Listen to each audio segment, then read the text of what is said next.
Ready, stand up. Everybody join in the pledge. Turn around towards me. Face the flag. Face the flag. Go ahead. I pledge allegiance to the flag of the United States of America and to the republic for which it stands, one nation, under God, indivisible, with liberty and justice for all. Thank you. And you also have a comment for the board tonight? Yes. Okay, well, go ahead. We would like to thank the Board of Education from the students at Tipp City Schools. We would like to thank the Board of Education For their work in helping to make our schools a great place to grow and learn. Thank you very much. Thanks for coming. And you are allowed to leave now. And don't forget your cookie. You have your cookie? Yes. Okay, well, thank you. Bye as well. Thank you for your parents. Thank you. Isabel, are you leaving? Yes. Are you? Mr. Stevens, are we ready for roll? Put down that. Sorry, I didn't mean to rush you. No, it's all right. Yes, we are. Okay, roll call. Mrs. Dunaway, Here. Mrs. Dahl, Here. Mrs. Heatherly, Here. Mr. Patrick, Here. Mrs. Zakor. All accounted for. Awesome. Okay. Well, that takes us to president comments, which is me. First of all, I would like to thank Mrs. Dahl and Mrs. Zakor for having faith in my leadership abilities. I'm really looking forward to being the Tipp City Schools Board of Education president.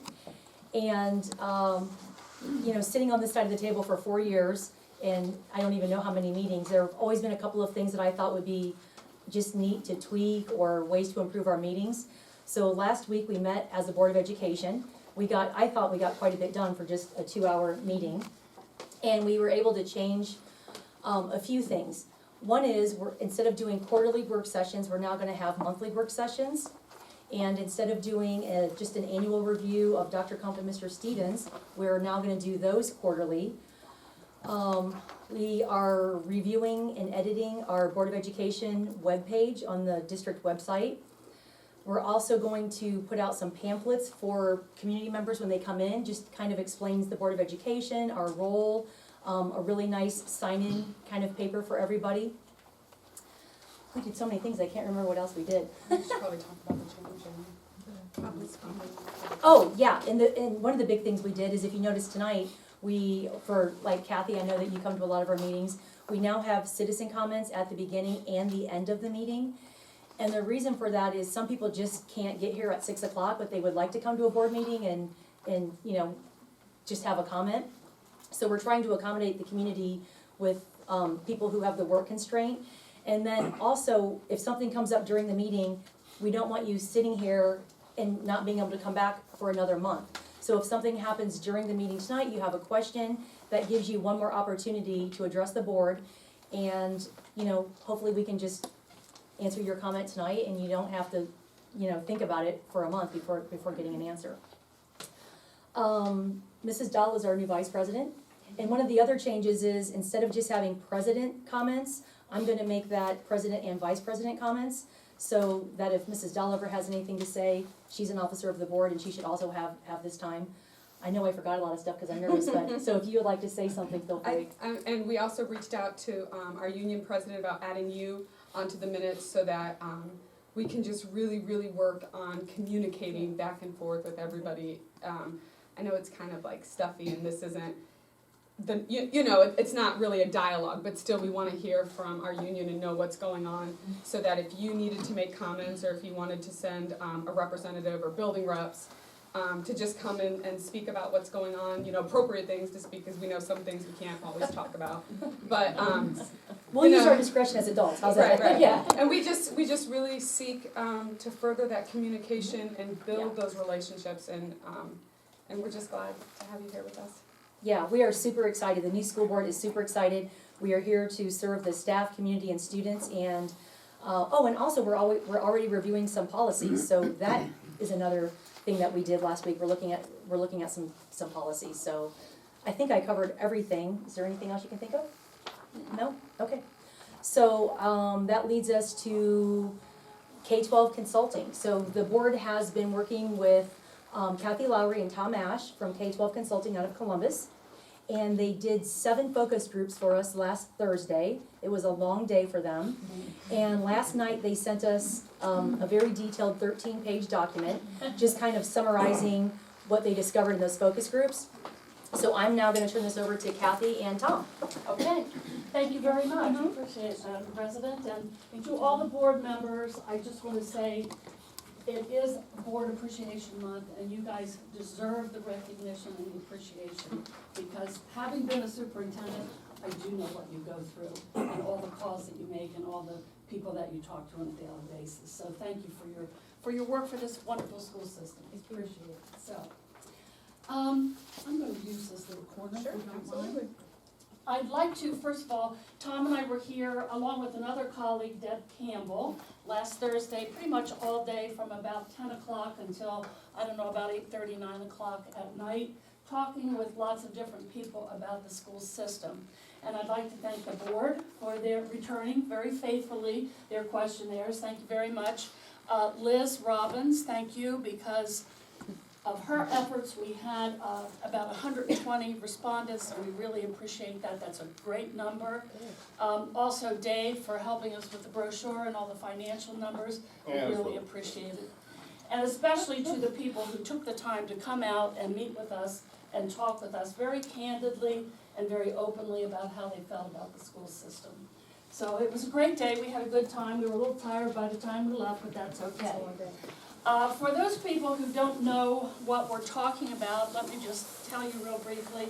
This document is called a Superintendent Search Profile.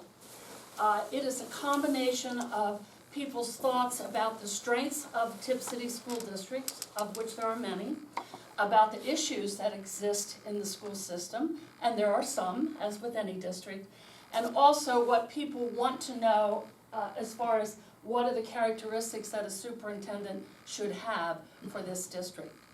We write this document not really for the Board of Education. We write it for the recruiting purposes, so that people who are interested in this job can look at this document and see if they're the right, quote, fit for the job. So that's the basis for it. So I wanted you to know that if you haven't seen one before. We had, I already told you, about 120 respondents, and that is a good number.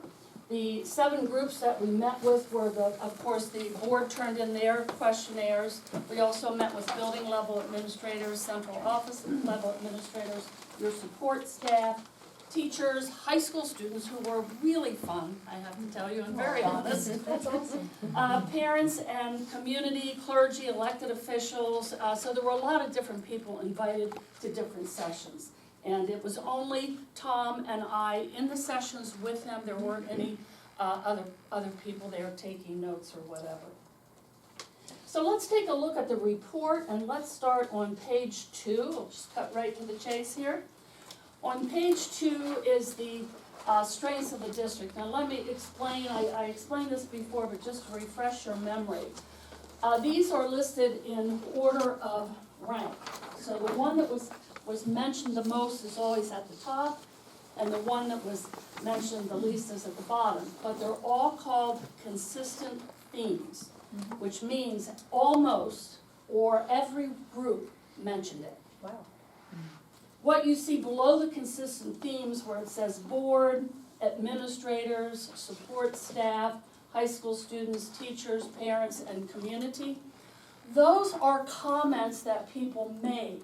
They weren't consistent themes. In other words, they weren't mentioned over and over. They might have been mentioned twice by individuals. So we put them down just so you have a record of here's some of the things that people told us. So let's look at the consistent themes in rank order here. First of all, the district is noted for excellent academic achievement and rigor, and for the variety of extracurricular activities and co-curricular activities that you have, and the large number of people participating, students participating in those programs. People feel that the school district is an enviable place to be. They want to raise their children here. The town still has a small town feel to it, but yet it affords students many, many opportunities in a district this size. Everyone said the parents and the community supports the schools, they're very appreciative of that, and it was one of the consistent themes. The staff and the students were over and over, we heard high quality staff, fabulous staff, wonderful students. And we can attest to the people we met, we felt the same way, very high quality, very professional, and the students, as I said, were a lot of fun. The staff is viewed as being compassionate, caring, experienced, and most of all, student-focused. And the students told us that as well. So I think that's big kudos to the staff and the professionals that work here. And then finally, and this was the first statement, interestingly, out of a student's mouth, the students, everybody feels that the facilities are clean, that the facilities are taken care of, and that it's a safe environment. And I have to tell you, I said to Liz when we went to the high school, how old is this high school? And I'm thinking maybe 8 years or something. She said it's like 20 years old. And that attests again to the pride and how much you care for your facilities and learning environments for students is what that's about. But when we walked into the student group, that's the first thing they told us, we feel safe here. And I think that's fabulous. It's wonderful to come to school and feel safe. So you can then read down through what the board comments would be, administrators and so on. By the way, we will send this to Liz. She will post this on the district website on the 29th. Correct, Tom? I'm losing my Yeah, dates. 29. 29th. Yep.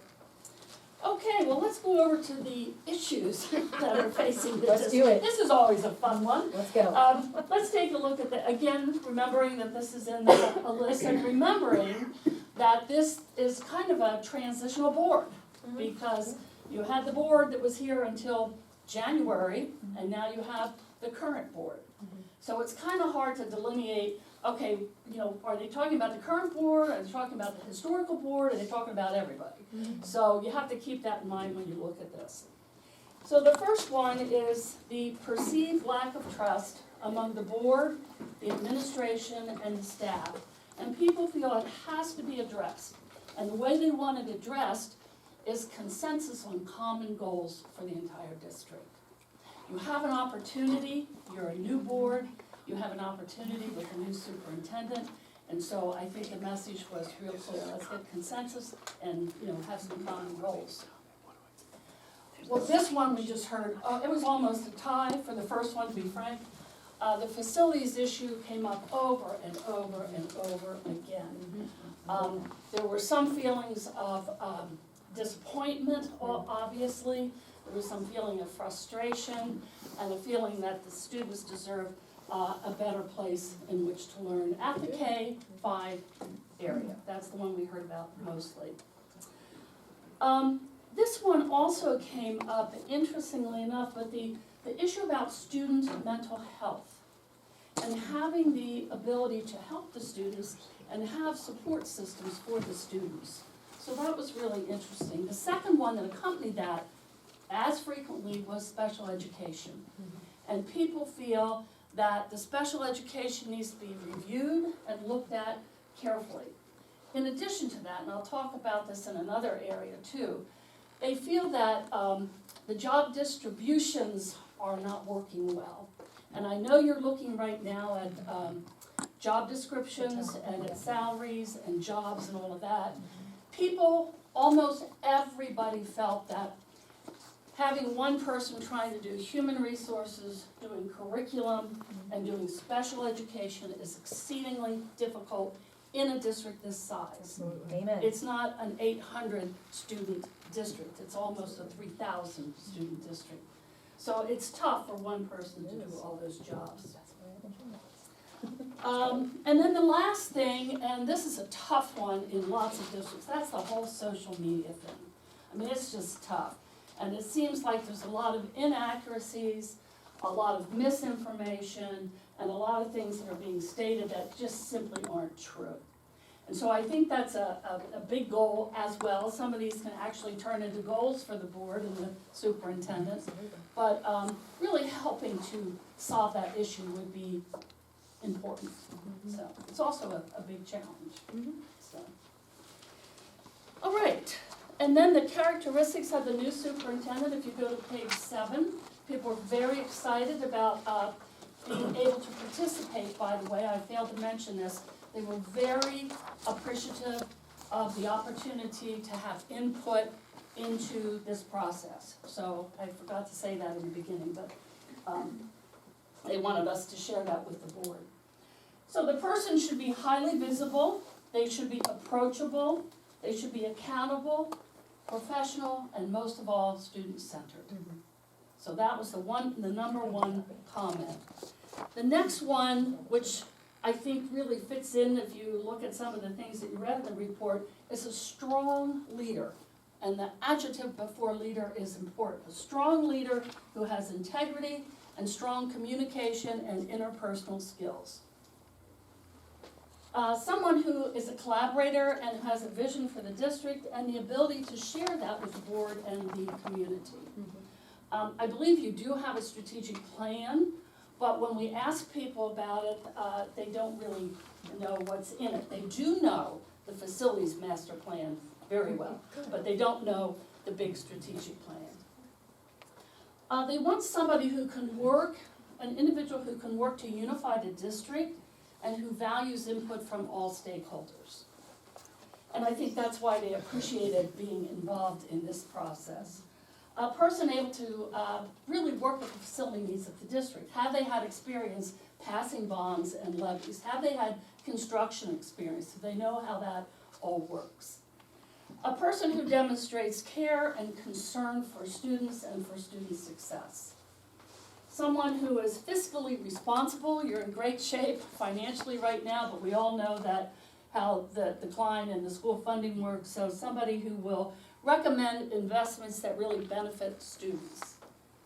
Somebody who understands current law and state regulations, and a leader who respects the staff, the students, and most importantly, we were told over and over, the tradition and the reputation of Tipp. Very important to people. That someone not come in and try to change a lot of the traditions that are here and valued by many people. If you would turn to page 10, page 10, if you recall, we told you we were going to do this for the audience. We have a chart, and the chart is really the groups that we met with, and it rank orders how they saw 10 characteristics that all superintendents should possess. This is research-based, and so these characteristics are 10 things that all superintendents should know and be able to do. It's a very difficult list, it's a big list, they're all important. But we asked people, and we told them you have to rank them from 1 to 10. It's very important, so we know what the 5 major characteristics are, and then what comes below that. So you can take a look group by group as to how those fell out. And if you turn to the next page is the summary of the chart. So on the summary, in the rank order of the top 5 characteristics that people want in the next superintendent, the number 1 is an ability and willingness to deal fairly with faculty, staff, students, and parents. That was number 1, fairness and equity, okay? Number 2, the strong interpersonal and public relations skills with the community and internally. Effective organizational and management skills. I don't know how somebody could do the job without those, but anyway, number 3 on the list. Creating and implementing a vision for the district. And I think that's a big one for this board as well. As you're developing and working with a new superintendent, you really need to think about that visioning and what you want for your district. And then personal involvement and interest in the community. Very important to people. The next 5 are the bottom 5, and again, it doesn't mean they aren't important, they are, but for this district, the 5 top things that people told us were what we just reviewed. Number 6 is someone who's effective at both written and verbal communication. And we were told over and over, while it's not written here, they want people to listen. That is part of the whole communication process, the listening part. So they're really important there. Fiscal management expertise, we have Dave, but a superintendent should certainly know something about the fiscal responsibility. This one kind of surprised me, number 8, successful experience as a superintendent. I thought that might be up higher, but it wasn't from the folks that we talked to anyway. And remember, that's not a majority, it's just a representation of your district, so keep that in mind. Expertise in design and implementation of instruction and curriculum did not surprise me to be number 9 at all. And that is because you have an excellent academic record and you do really well, so I think people see it as that.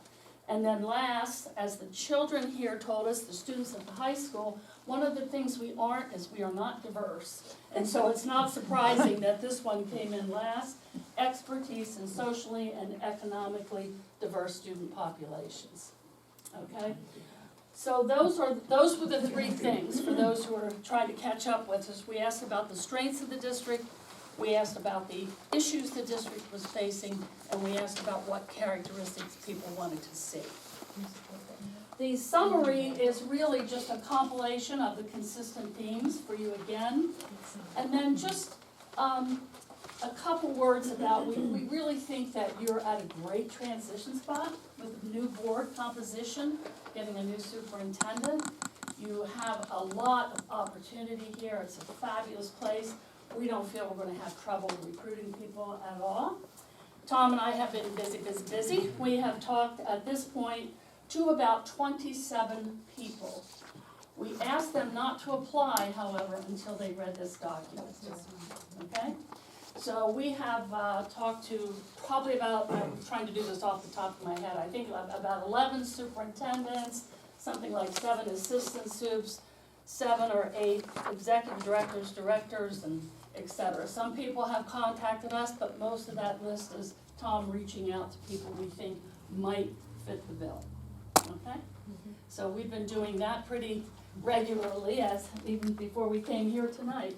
What we will be doing with these individuals is we will send them, they can go to the website of course, but we will send them this document and then we will follow up with a phone call to those that we think out of that group fit the bill. Because there are some people looking at the characteristics that people want that probably are not going to be a match at this point.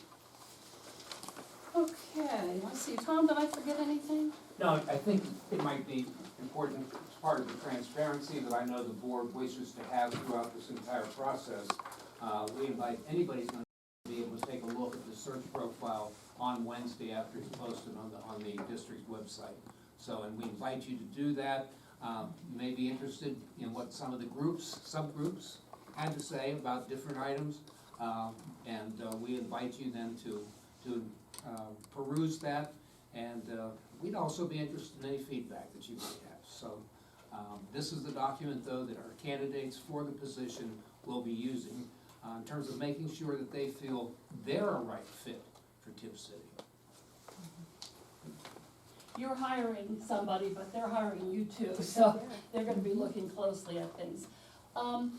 Madam President, I had a request to talk about the meet and greet and also the dates. I put it in an email. Do you want me to comment on that or not? I got are you guys all clear on that? Did everyone I mean, get feel the free, I email? don't feel like you can't talk about it, but just so you know, we did read the email, because there was some confusion. Oh, okay. That's why I reached out, but yeah, if you have something to say, please say it, but. Well, I don't really, other Yeah. than, again, it's an opportunity for people to be involved in the process. Yep. And so the meet and greet, I explained it in an email, but there will be a group of people invited both externally and internally to meet the two or three finalists, whatever you decide on, and actually give written feedback to the Board of Education. It will be, once again, anonymous. They don't have to sign the sheets or anything like that, but they can give feedback to you. We'll be working very closely with Liz to organize that with the board. and also internally with the representatives from each of the building and union president and so on and so on. So we have a good eclectic mix of people at that meeting. Definitely. And I put the dates in the email also, just to remind you of the dates that are coming up that are important. And I think that's it. Yeah, we're excited. We are very excited too, and thank you again for everybody who participated, and we will see you soon. Okay. We'll be in touch, we'll email you. Thank you so Thank much, you. Kathy. Thank you, Tom. You're welcome. This is amazing. Yeah. Yes, thank you. That's a great Fantastic. document. Teresa, one more Yes, ma'am. thing I'm gonna leave with you, Uh-huh. and if other people want copies, I told you I would get you the superintendent evaluation from the state. Yeah, Well, these are the standards, and I Okay. don't know if the new folks have them or not, okay. but you can get this online at the State Department as well as the Okay. evaluation. Yeah, I piece of the appreciate that. copies. Yeah, that's nice. Thank you. Thank you so much. Thank you This was so much, just Kathy and Tom. And you know, excellent you don't feedback. have to stay, right, obviously? We're gonna leave it. Yeah, I know, that's nice, yeah. You have a long drive back to Columbus. So Teresa, will we Yes, be ma'am. discussing that other component at a later time, or are we gonna discuss that now about how we're going to comprise that group of external Yeah. and internal stakeholders? We've got it all handled, and I'll send a follow-up email, so there's no reason to discuss it right now. Thank you. I appreciate that, though.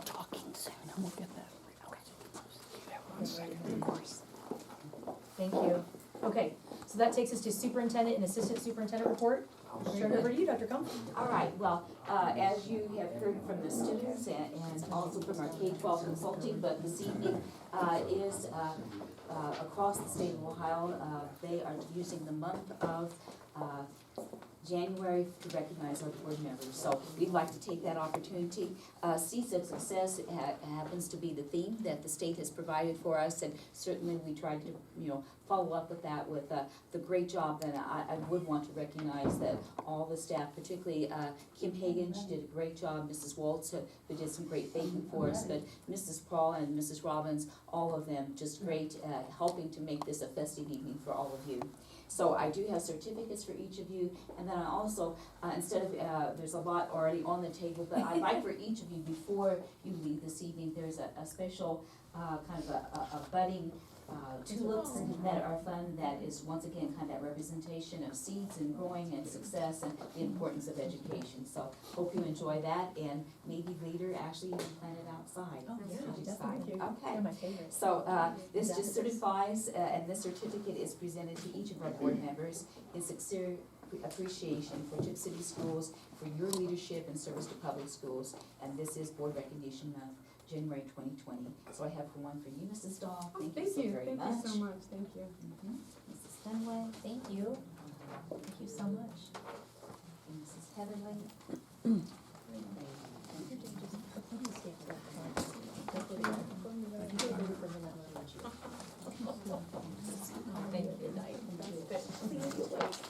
We do truly appreciate them, all the hours they put in, all the phone calls, and right now their daunting task of finding a new superintendent for our next school year. So thank you all. Thank you very much. Should I share my news? Yeah, sure. Oh, okay, so just in the line of Positive news. positive news. That's right. So I received a letter today that I've been selected to serve on the Ohio School Board Association's Yes. board that works with OSHA, the Ohio Athletic Association. So I think it's just really good for Tipp that now we have even more, because there's only 13 board members chosen in the state. Wow. So I think that gives our little corner of the state even more attention, so I feel really grateful for that opportunity to serve Tipp. And I know that athletics mean a lot to Everyone. Yeah, to everyone, so hopefully I can serve in a manner that, brings our stuff to the attention of the state. Congratulations, and thanks for making us proud. I don't know You're so what I'm doing, wonderful. Way to go, Rockstar. Brian, what board was that? The OHS, yeah. Yeah, it's the Ohio. OSBA, OS. OHS, Ohio High School Athletic Association. Yeah. And there were only 13. Only 13 people in the state of Ohio. Wow, that's Not to be confused with OSHA, which is. Yeah, not the safety. Not the This is, safety. yeah, OHSAA, Athletic Association. Yeah. Yes. We deal with OSHA all the time at work. It's not acronyms. fun. You do not want to deal with them.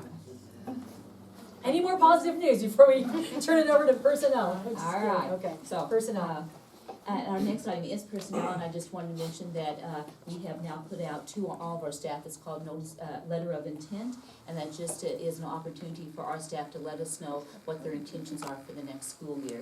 And so we already are receiving replies. They're due on January 31st, but this evening you'll see that we do have some retirements that have been announced, as well as some resignations due to just family and personal needs of stepping away for the next school year.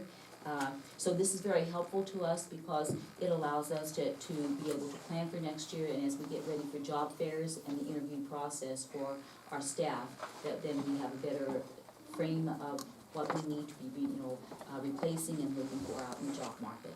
So it's a helpful piece, and we're well underway with that. It also provides opportunities for our staff to say if they're interested in helping, say, for example, with summer school, or they have a particular interest in the district. Great. And then the next item, item C, is about our first semester bullying incident report. This is something that we do put out, and that is done on first semester and second semester basis. And this is something that is posted on our website. It is required by the state to share that information and have that out there, and we do that diligently.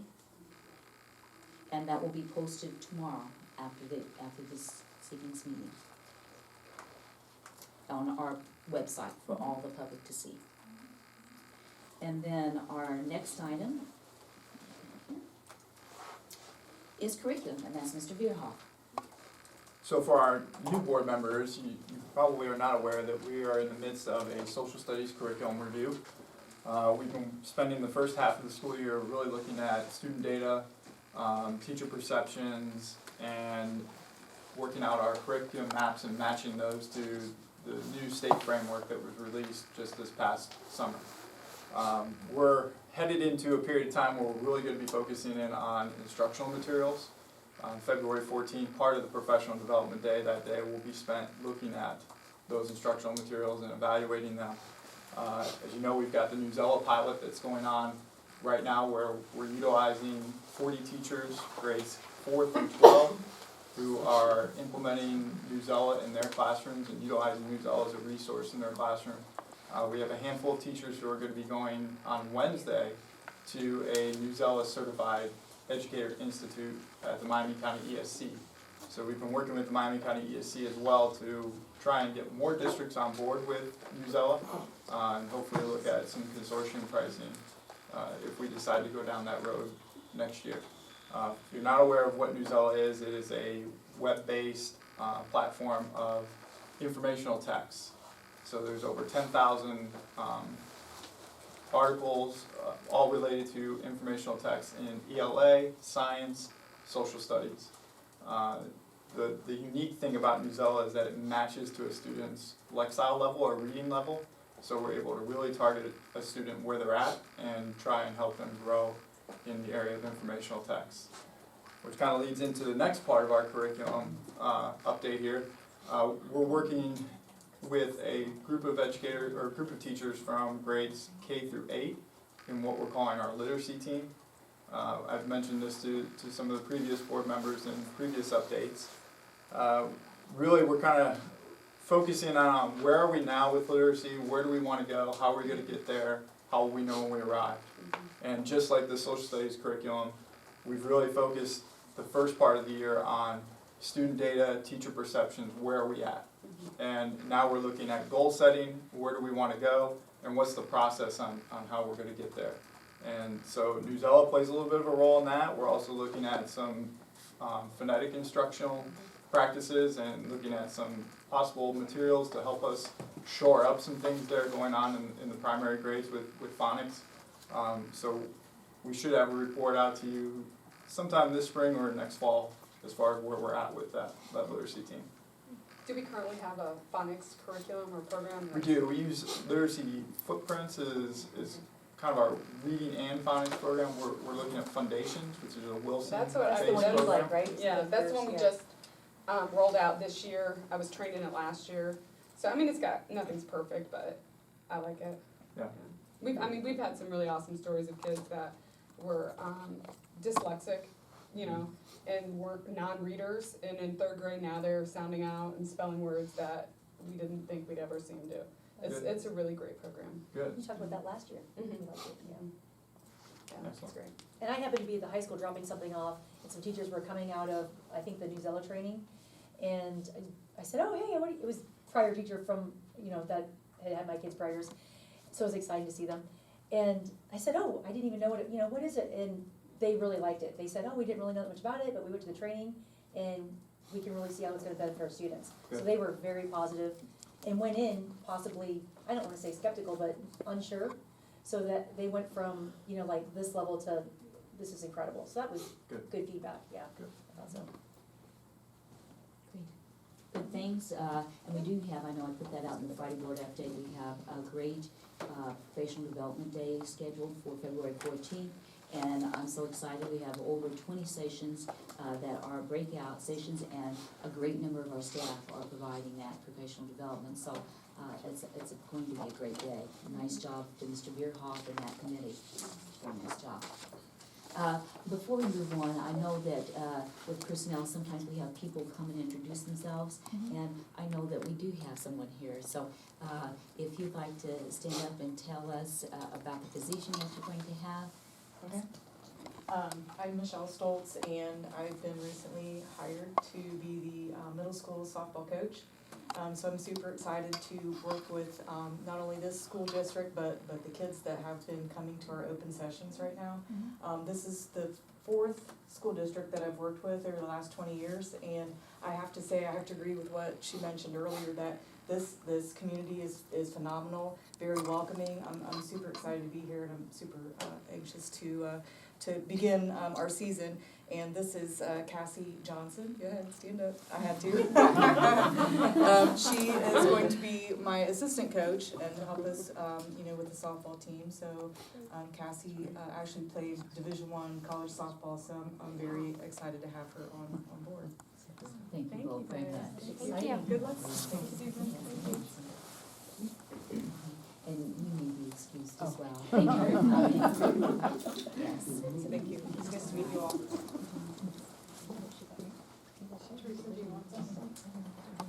Yeah, thank you. And I think that completes my You report. good? Thank Okay. you very much. Thank you. So citizen comments. Okay, Opening session. yeah, so opening, I just wanna make sure that Mr. Booker? Booher, Okay, so that you only wanna speak at the end, is that correct? anytime is fine. I'll I let had you to pick choose.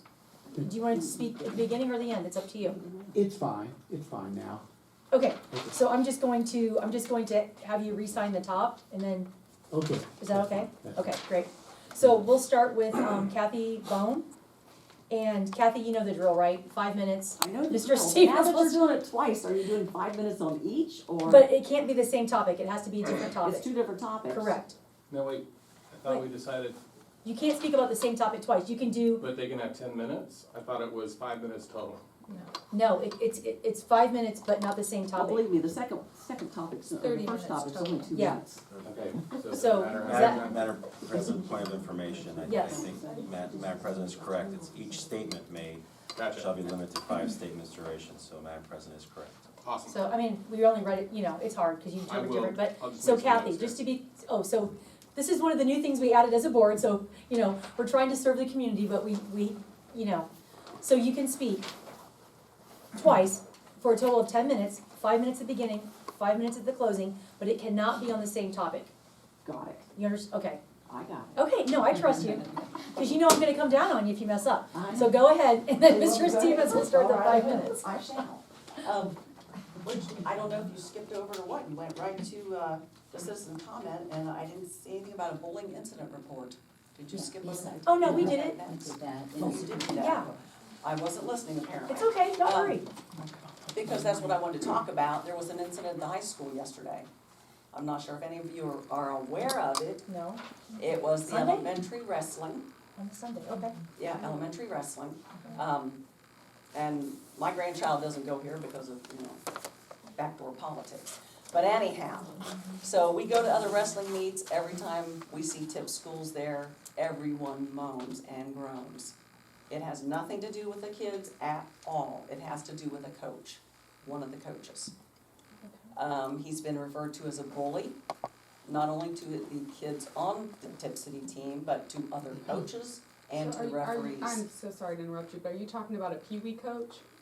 I wouldn't call him a She Pee-wee, said I'd call elementary. sixth, fifth, I mean, Elementary. we're Well, that's talking, considered- second, I'm yeah. sorry, that's considered through Pee-wee, six. because it's not, K through six, Yeah. is that not your, is that That's not a on the youth. school? that's a youth That's not association. That's not yeah, a school and they call it association. Pee-wee, because it's not, Okay, yeah. so will you go to Tipp City Pee Wee Wrestling For For that that meeting, complaint? yeah, or for that thing? for that He concern. was thrown out of the school, as a matter of fact. He was thrown out because he was bullying the referees. Yeah, I don't know who, do you know who was in So- charge of that? or Mr. Dr. Kramer, our athletic director, if you contact him, he will be able to give you The right like their person that oversees the programs for the youth Okay. athletics. That'll work. I did not realize that that was not, because Yeah, my this is how we grandson's, learn. my I think that's grandson's great. is with the school district. Yeah. Mhm. They are wrestling with the school district, so I just thought that maybe your kids were also wrestling with the school district, but they're run under a Mr. Kramer? No, he's our, he's our high school, he's our high school athletic director, but if you call him, he, like He will Dr. get Crump said, contact. he'll be able to get you in contact with the right people, but it doesn't have anything to do with the Tipp City schools. Okay. But he'll help you, Which is he'll get you odd, in because contact like with I the same said, my person. grandson Yeah. wrestles for his school district, so to bring him here to Tipp Uh-huh. City, we thought that was with the school district, but not. Okay, well, never mind my comments, Dave, you can have your time back. I yield the floor back to you. I'll talk to you later. Okay, okay, so, Mr. Boer, you're gonna speak now. Okay, great, and we're gonna, and then also, for both of you, I do need your address, either like your You address, want it now or later? We can get it later. we'll get it later, so don't leave without it, because I don't wanna No, I have to track you down, okay? So, my comments will be fairly brief. Number one, I apologize for being late, It's okay. but, and I'd have no prepared comments, so they need to be short. So, the point I guess I mostly wanna make is, I'd like to ditto the certificate you got that, this is my first board meeting, first workshop last week. I became more actively involved when J.D. Faust came on, a great communicator, hard worker. Just naturally gravitate to help him and to help the schools. I just hope that our facility plan for the schools and the Park Stadium are two big issues. Obviously, academics are the most important. I've been to Springfield, Shawnee, my two grandkids go there. The schools are horrible there. I mean, 10 levels below Broadway, 10 levels. But they do have state funding and a new plan, so they're gonna have new schools. So I think our facilities are an issue. I'll let other people address that.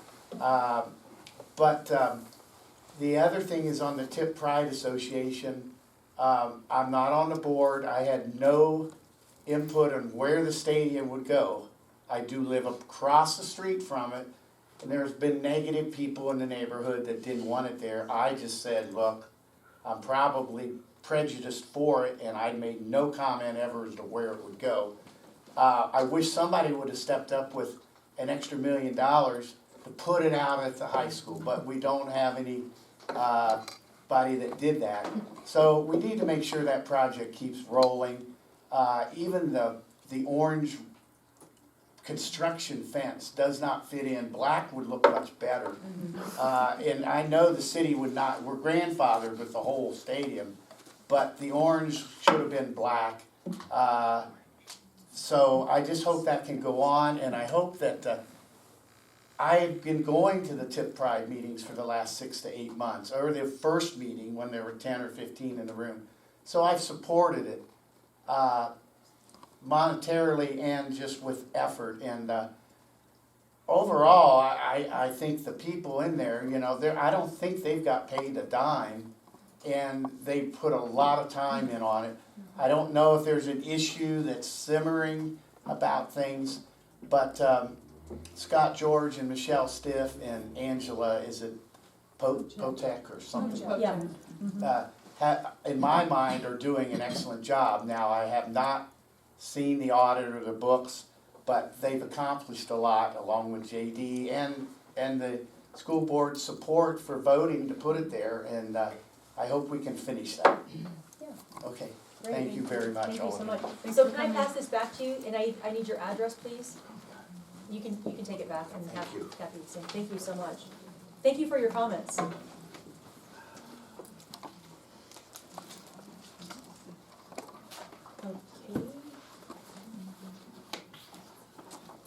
So, that takes us to the approval of minutes. Is that me, Dr. Comp? I do that? Or you? Okay, great.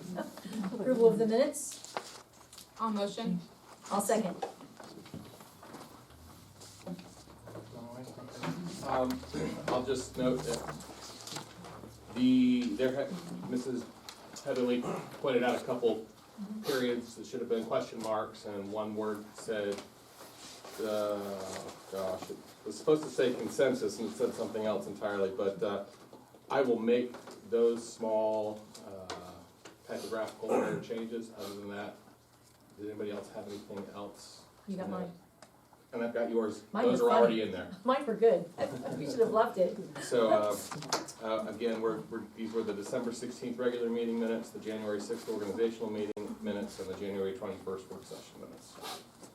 Any other comments on those? Nope. Does anybody else have any edits or changes? Okay. I will note that it should say as amended, since we will have a couple changes to that. Oh, gotcha. And Madam President, Yes, sir. I'm not sure that the draft that I reviewed is the one that's presently here, so on the work session. Okay. So I would move to postpone the approval of that to our next meeting, so I have a chance to review before approving, or else I'll have to abstain. You wanna separate that one? Oh, wait, you mean you just didn't have time to read the whole work session minutes? No, I'm sorry, that's I'm not, confused. that's not what I'm saying. Well, that's, Madam sorry. President, my motion is Yeah. that we move to postpone the work session because there's discussion of revisions that have been made to January 21st minutes. I'm not sure if when I reviewed the documents prior to this meeting, I'm not sure that the draft that I reviewed is the one that may have been amended. I'm asking, my motion is to remove those from approval so I can review it to ensure that I've reviewed the same version. Oh, yeah, I don't see a problem with that. I don't see a problem with that either. We'll just table that then. Point of order, I believe next step is there's a second and then a vote to postpone that one. He just wants to remove that one, Dave. Oh, just that one? Yeah, just the Yes. work session.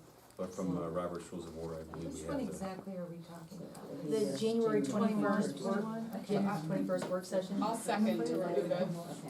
Okay. Okay, let me get my things in here. Approval. First motion.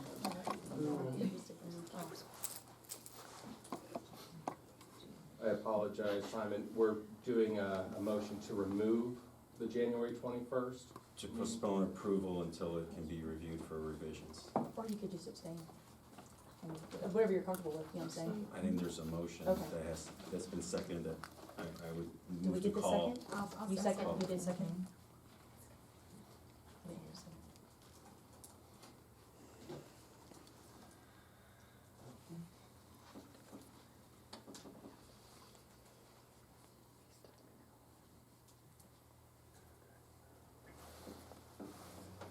Okay, and that was, who was the first on that one? I was. I believe it was Simon and then And Corinne. then Corinne? Yep. Okay. So this is to remove it, Yes. so I'll take a vote on this. Yes. Mr. Patrick? Yes. Dahl? Yes. Dunaway? Yes. Heatherly? Yes. Zakor? And, oh, different. Removing or postponing? Mr. Patrick said postpone, so you can have time to review. Yeah, approval to Who postpone, said removing? I apologize, the January 21st work session for further approval upon further review. So Ann, up there's where like the, To postpone? Yes. Yes. If I may, Madam President, the technical motion, if I had to concisely Sure. state it, would be Yeah, to postpone it until our next public meeting, a regular meeting, so that the amendments may be reviewed. And then it'll be considered at the next regular meeting. You want to take a few minutes, Dave, to it's in there. Okay. It's just gonna take a little, let it, Time to- okay, give it a few minutes. okay, so I have approval to postpone the January 21st work session minutes There you go. for approval at the next regular meeting, There so you that the go. minutes may be reviewed. Correct. Yeah, or February board meeting if you don't have the exact, I think it's the 25th.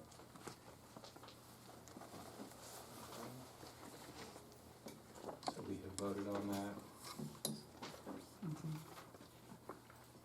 And so then we still have the other two meeting minutes for review. Correct. So is that where you need a motion then to approve those, just those two? Yeah, we're gonna have it go back. So should I make that motion now? You ready? Mhm. I'll make a motion to approve the minutes from December 16th and the organizational meeting of January 5th. Six. I'll second.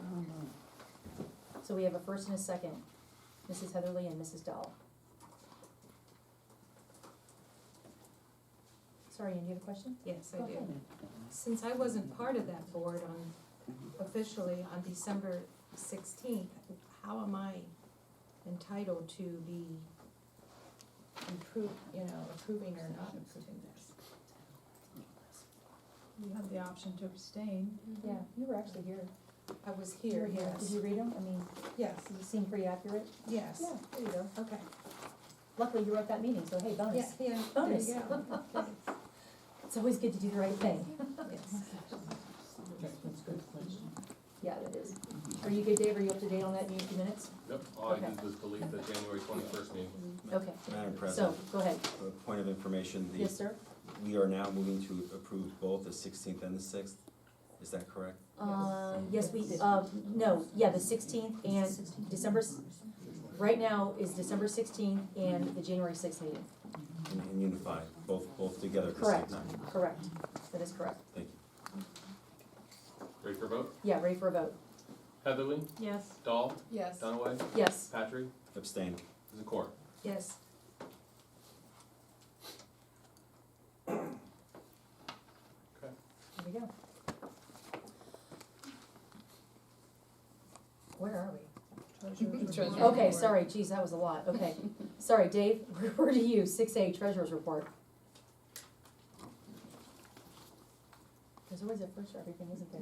There's always I'd a like first. to get a motion for approval of the monthly financial reports for December 2019. I will move. I'll second. Do we have any questions or comments from the board concerning the attachment for the financial report for December? Sure do. Again, business as usual for Tipp. I mean, it's amazing how, I mean, we're halfway through the year and I think our total expenditures were at 49.7% of the budget, so 50-50 almost. Congratulations, that's great. It's just, again, shows how consistent we are. Good. Any other questions or comments from anyone? I think we're good. Ready for a vote? Ready for a vote? Dahl, Yes. Heatherly, Yes. Dunaway, Yes. Patrick, Abstain. Zakor.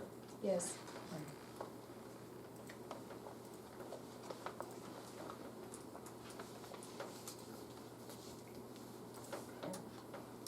So do I introduce this or do you? Okay, I thought you did, yeah. I would like to get a motion for approval of the fiscal year 20 appropriation amendments. I'll make a motion to approve the fiscal year 20 appropriation amendments. I'll second.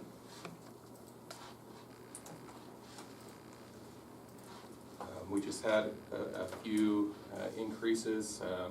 Science curriculum, we need a little bit more money to purchase some supplies, so we increased it to $2,000.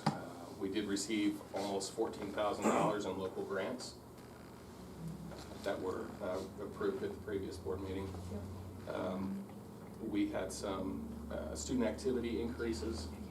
Some of our groups had received more fundraising money than they anticipated, so that was good. And we have fully budgeted the student wellness and success funding money. So last month, we had put it up to $100,000.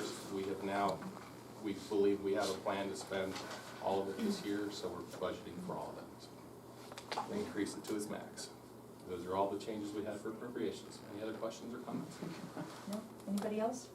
Ready for a vote? Heatherly, Yes. Patrick, Abstain. Dahl, Yes. Dunaway, Yes. Zakor. Yes.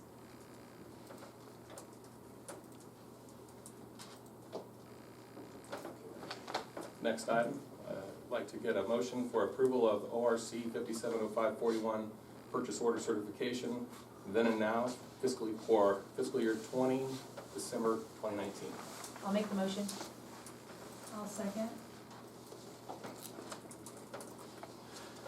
Dunaway, Heatherly. Any go ahead. There were 4 items on this. 2 of them were from the same vendor.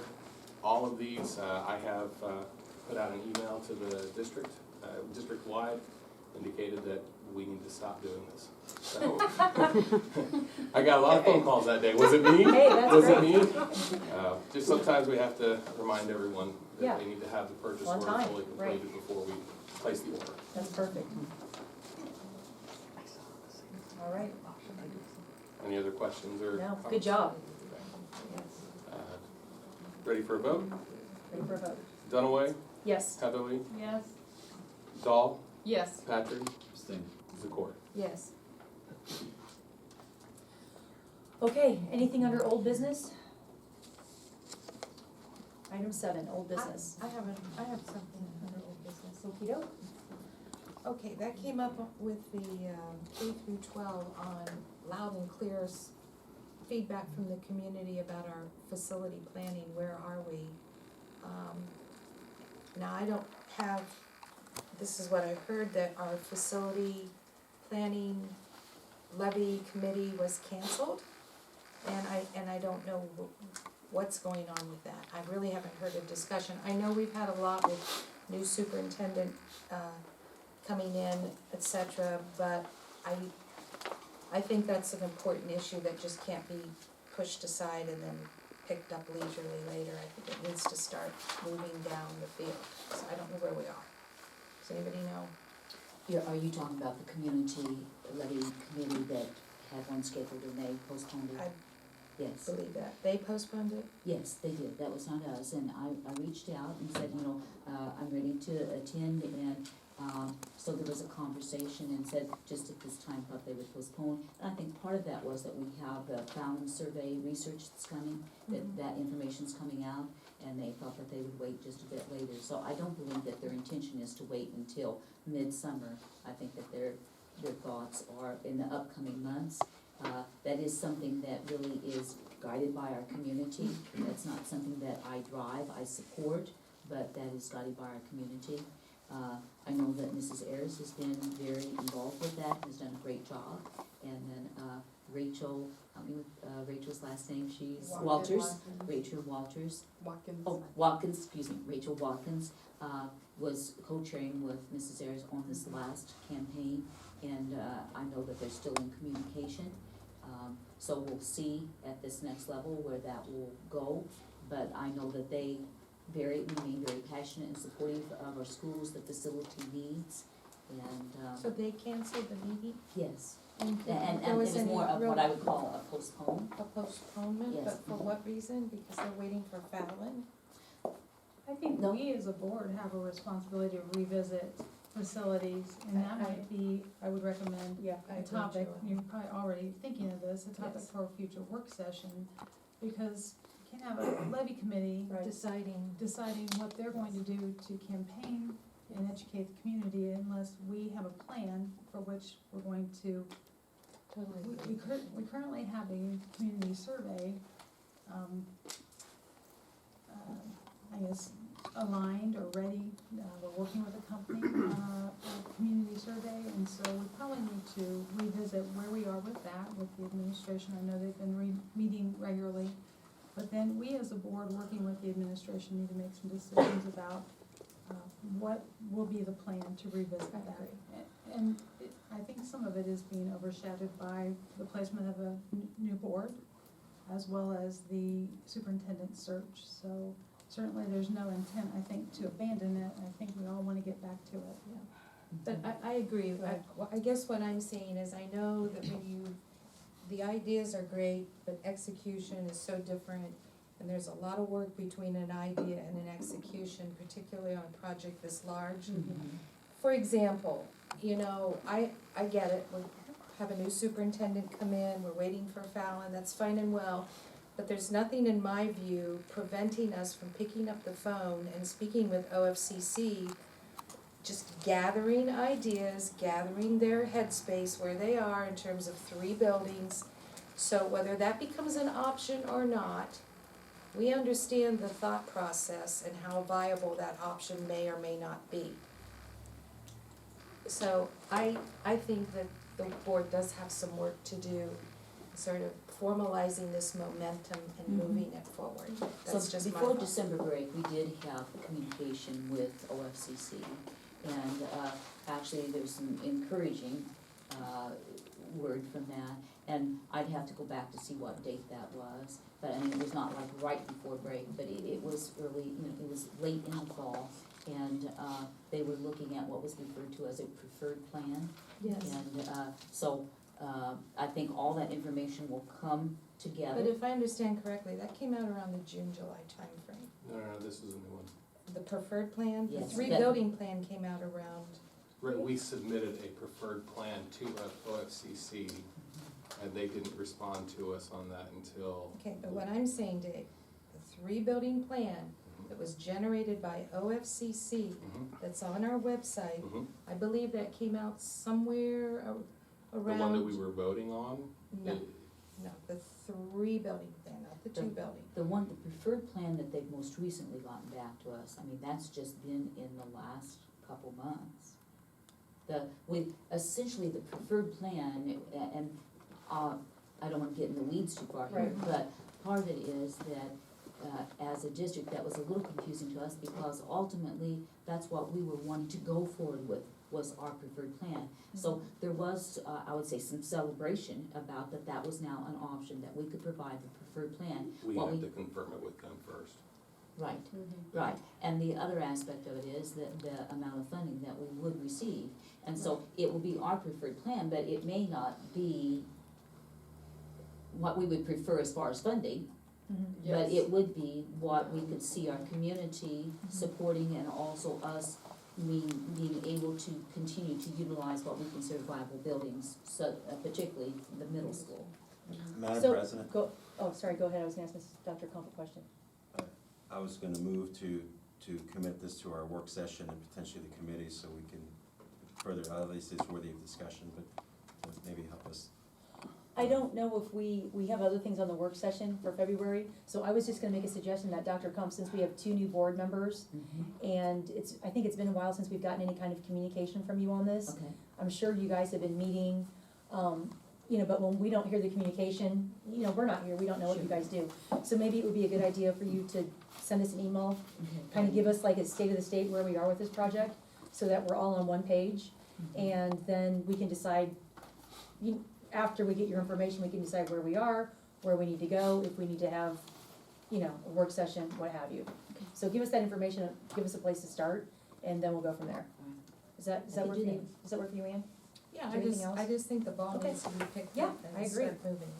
I think Sorry. the ball is with us though, Mhm. because the preferred plan does give us the option to have, to retain 3 buildings. But the amount of reimbursement that we would get from the OFCC is fairly nominal, if I recall correctly. And I don't wanna spout off those numbers Right. without having them in front of me, but it is substantially less than the 8 to 10 million that we could have secured with them during our last campaign. So when we say preferred plan, how preferred is it, is the numbers are so nominal, based on also then, are we able to keep our 6th, 7th, and 8th graders in the middle school, or would we have to move them to the high school? Right. That is the catalyst for some of the community survey that the last board wanted to pursue, so that we could, one, help get the information and the correct information out there, but also get some feedback from stakeholders in our community. Are they willing to support that?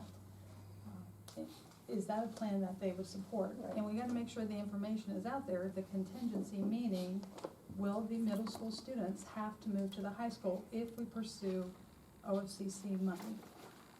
And when you, Well, sorry. Again, I I mean, know Point, this is a point of comment. order, I've moved to have this committed to work session. That's a motion that is now present before this board. Simon, you patiently waited for her comment. I'd like to tail on to that, because I think The it's very Robert's Rules of important. Order, on a point of order, allow me to interrupt the speaker. I've made a motion to commit this to work session. Okay, it never got a second though. I don't believe Madam President asked if there was a second. Oh, when you made the motion, I said that I didn't think we were gonna do it for a work session, because we already had other things on. Point of The work order, session Madam agenda. President, that's not your discretion, I've made a motion. Okay, does anybody have a second for Simon's motion of moving this, adding this to the February work session? I would second that. It sounds like we need to talk about it. Okay, there's your second. I have a motion and a second. Now that we've had a motion and a second, is there a way to move some things on the agenda so we could add this? Yeah, Corinne and I will have to look at that, and then were you still commenting on something when you got interrupted? Yes. Okay, go ahead. I was trying to make the distinction that I get all the packages for financing, but we haven't even, and I don't believe this is a board function, we haven't even reached out to OFCC to see how negotiable it is We have reached on the out. grade configurations within the 3-building plan, nor do I believe that we've really put in Point of order, earnest I'm sorry, we have, negotiation. our bylaws require that we follow the Robert's Rules of Orders. There's been a motion and a second. Madam President, you have to call a vote or open it up for discussion as to whether we should do the work session, but not the subject matter itself. Okay, so let's go ahead and vote on the motion that's on the table, which is Simon's motion to discuss this at the February work session, which was then seconded by Mrs. Heatherly. I put sorry. down approval to commit this issue to be discussed at a future work session.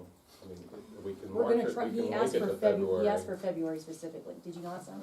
Yes, Madam He President. asked for February specifically. February 10th work session, okay? Okay, so go ahead and call roll on that, Dave. Mr. Patrick, Yes. Mrs. Heatherly, Yes. Mrs. Dahl, I haven't seen the agenda, I don't know what we're looking at. Yeah, we haven't had one. Yeah, yes, Mrs. Dunaway, No, Mrs. Zakor,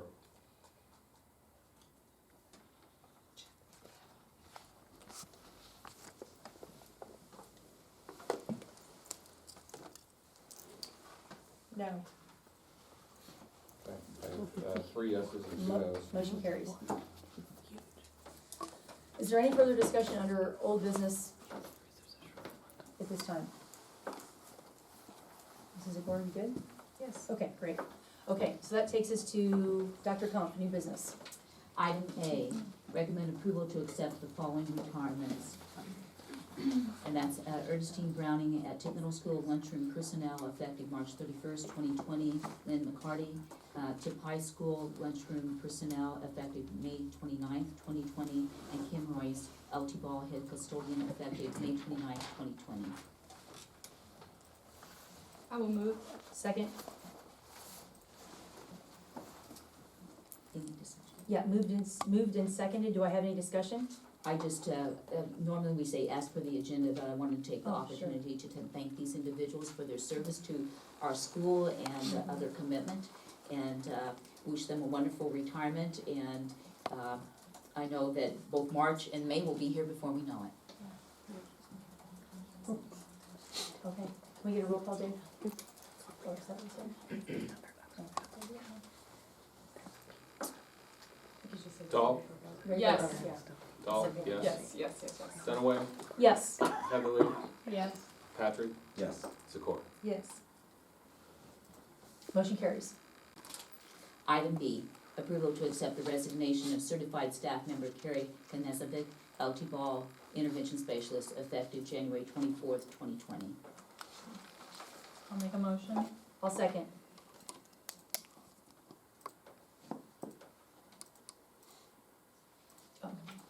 Is there any, sorry, any discussion? She's been a great staff member, and we will miss her, and we wish her well. Ready for a vote?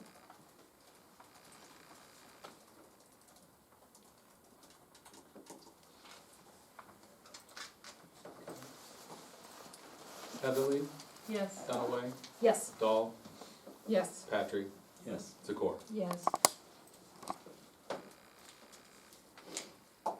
Item C, recommend approval to grant an unpaid leave of absence for family member care to LT Ball Title I teacher Glenn Miller from January 6, 2020 to May 28, 2020. I will move. Second?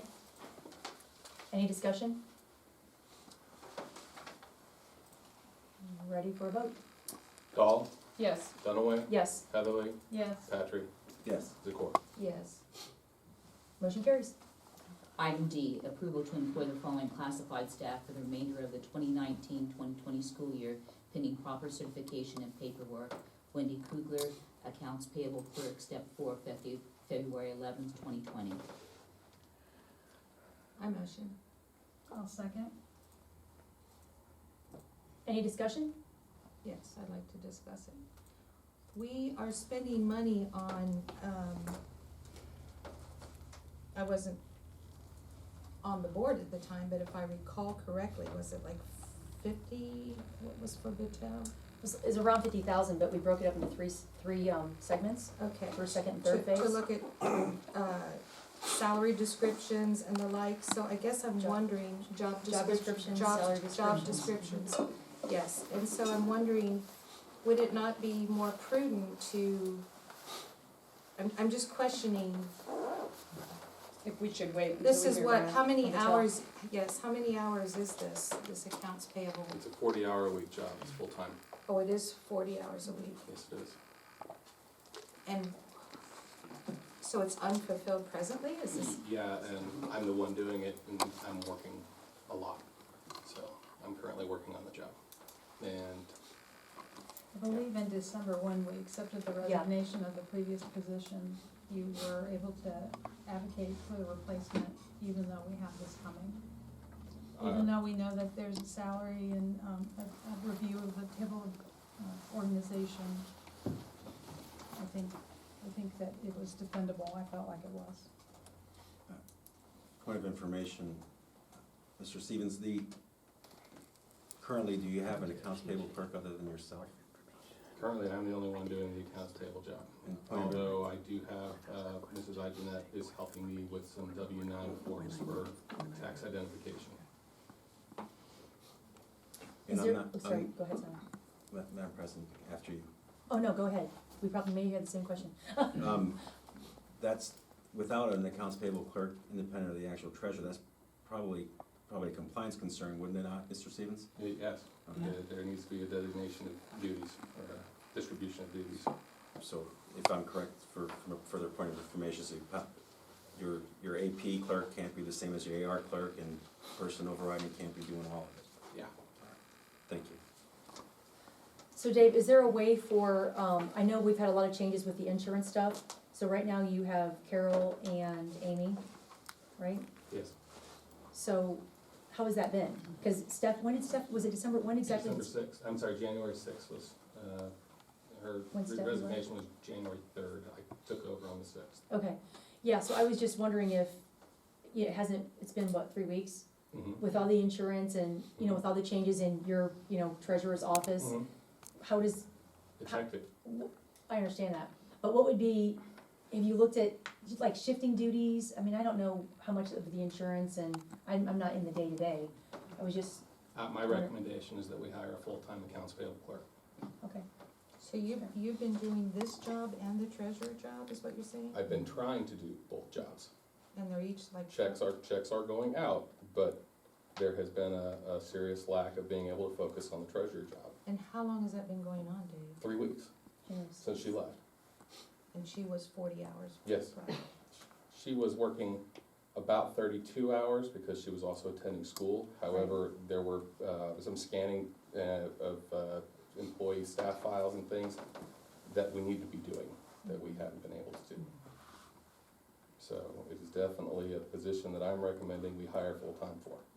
And when is Battelle gonna have to, I know we've had some delays with them, cause there's been some communication issues, but I see in the Friday board update that they did finally start, or are they starting this week? No, they started in February 3rd, so we Okay. have an electronic piece that's gone out to all staff. Right, And so that is due on February 3rd. gotcha. And so they will receive that, all that is coming into Mr. Stevens, Mhm. then he will just forward a combined, just input from that to them, for them to begin working on for that next piece.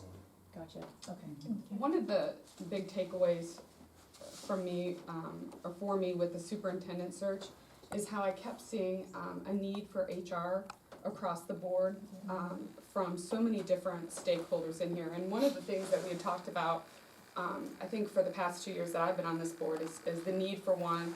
And we often hear that, it is just kind of smeared, you know, like peanut butter across everybody in this board that does that job. And I guess my big question is, if we were to hire an HR, would we need this position? Would- Yes, would it- distinctly different. I need an accounts payable clerk. I have 3 people that work for me and to deal with the finances in the district. I need that staff. We've tried taking away a staff member before, and we have 3 again. That was before my time, but there Yeah, was a reason why we went back to 3 people underneath the treasurer. yeah, So I believe the motion's about hiring the applicant. Yes, So again, this is probably a topic that we need to visit at maybe a future work session, because we're Well- getting off topic, but, so this is the person that's been interviewed and Yes. recommended for the position. yes. No, I was just getting clarity on the position, Joanne, Right, because I right, me think too. hiring HR is really, really important. Yes. And if it's gonna free up jobs for, other people, so they're not, because right now, we don't have an HR. So there's people everywhere that are kind of taking that job up. So if we hired HR, would there be other people available that we already have in staff to absorb this position? So that our community knows we're being fiscally responsible with who we hire and also then serving our staff. I just think it's a real disservice that they don't have an HR they can go to. I don't disagree, but I think we're talking about hiring this applicant. And that goes into my Right, and I'm consideration getting of whether or clarity not I for wanna it, hire this because I didn't know person. it was 40 hours, it's not designated on here as a 40-hour-a-week job, so. Madam President, Sure. to further discussion, my personal feeling is as fiduciaries of this school district and being responsible for the financial aspect of it, it is highly important that we have checks and balances in how our accounting is conducted. Here, any business that you have that has any large budget is gonna have some segregation of duties related to chief financial officer, in this instance the treasurer, the accounts payable, your accounts receivable, and payroll, thank you. And that has to be, and that's why I'm not treasurer. So, but I know enough that I don't wanna end up being asked as to how we allowed the school district not to have those departments separated by individuals to ensure that there's no financial misconduct occurring. And so, for that reason, I would be in favor of hiring Wendy Kugler, and that's where I'll be voting. Well, in the interest of Robert's rules, I didn't think you were supposed to do that. You're announcing how you're gonna be voting prior to the Right. vote. That's, I'm in favor of it. that's true.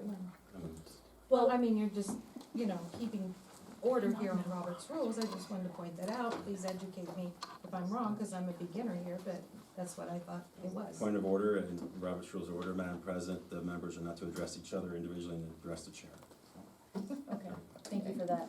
So, anyway, is there, kind of weighing on both sides here, to your point, Dave, we did try, your treasurer's office right now has 3 staff, you indicated that we have done 2 before. Other districts of our size do it with 2, you have been doing it with 3 since you've been here. So, we all have our discussion points and they're all valid. Is there any further discussion? I don't wanna cut anybody off or make them feel like they didn't get to, get their point across. Is there any further discussion before we vote? Does everybody feel heard? Are we good? Okay, we're ready for a vote, Dave. Zakor, Yes. Heatherly, Yes. Dahl, Abstain. Dunaway, Abstain. Patrick. Yes. I have 3 yeses and 2 Motion abstains. carries. Dr. Kump, back to you. Item E, approval to hire the following spring coaching supplemental positions for the 2019-2020 school year, pending proper certification and paperwork. I'll make a motion.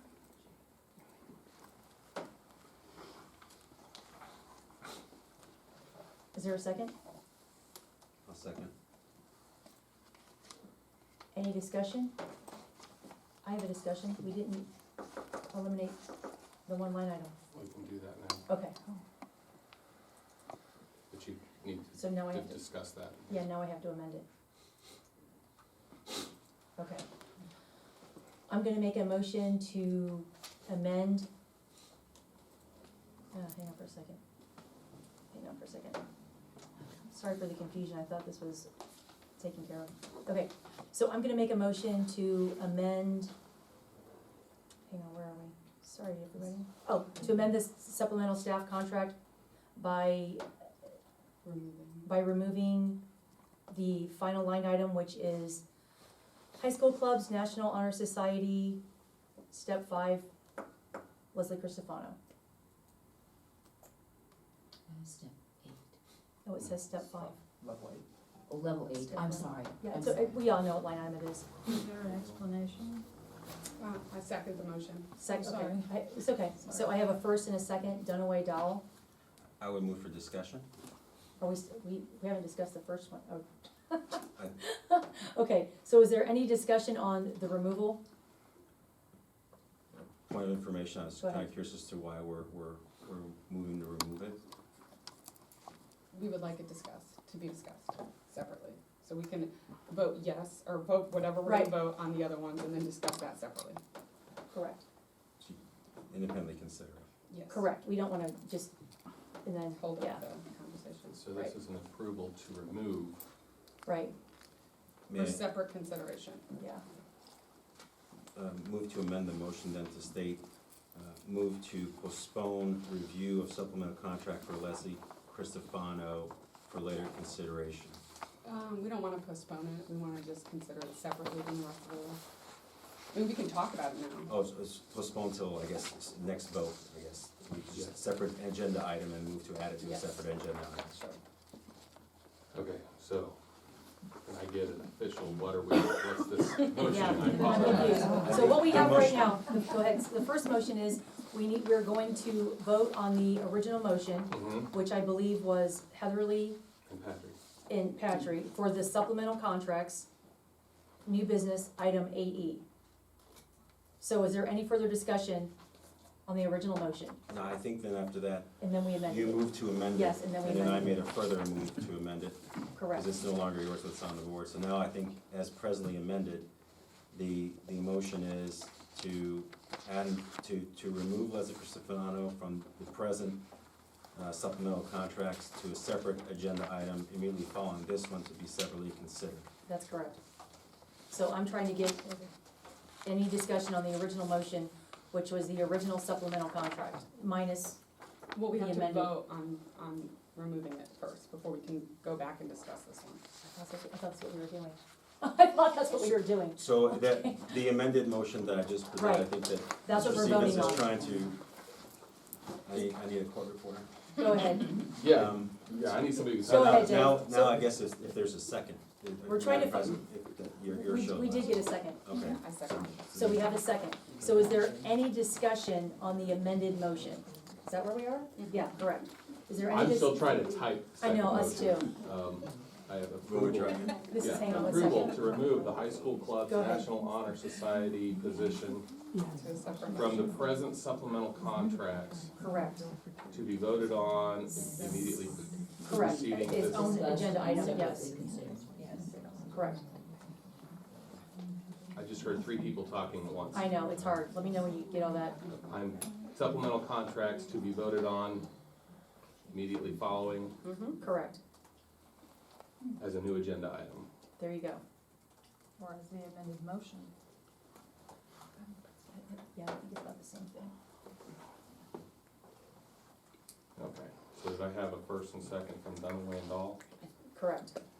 And then this last was Patry and. No, that was the Heatherly first Patry one. was the first one. So we're voting original. to remove the high school club National Honor Society position. Dunaway, Yes. Dahl, Yes. Heatherly, Yes. Patrick, Yes. Zakor. Yes. So is there any discussion? Are we on the high school, Yes, my question is, are we voting on the original one? full Go list ahead, me first? too. Yes. Yes.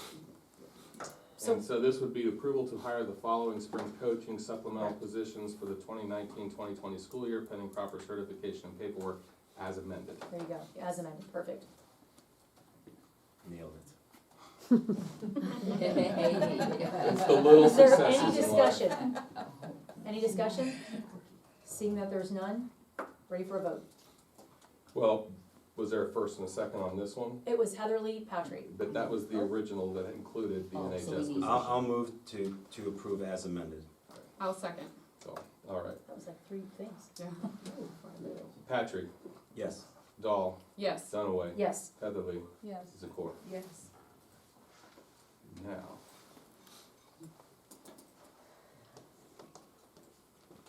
This one is approval to hire the following coaching supplemental, or the following high school National Honor Society position.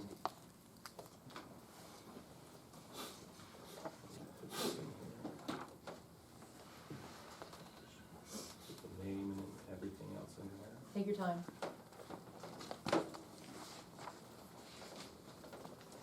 Approval to hire the following position.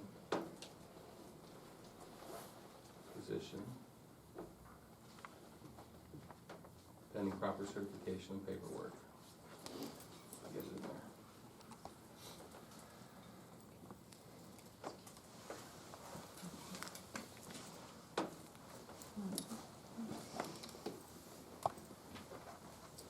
Okay, I have for a motion, approval to hire the following position for the 2019-2020 school year pending proper certification and paperwork. High School Clubs National Honor Society, level 8, step 5, Leslie Cristofano. Correct. Stipend 1. What that says there. Yep. You got it. Do we have a first? I think it was Dell Dunaway.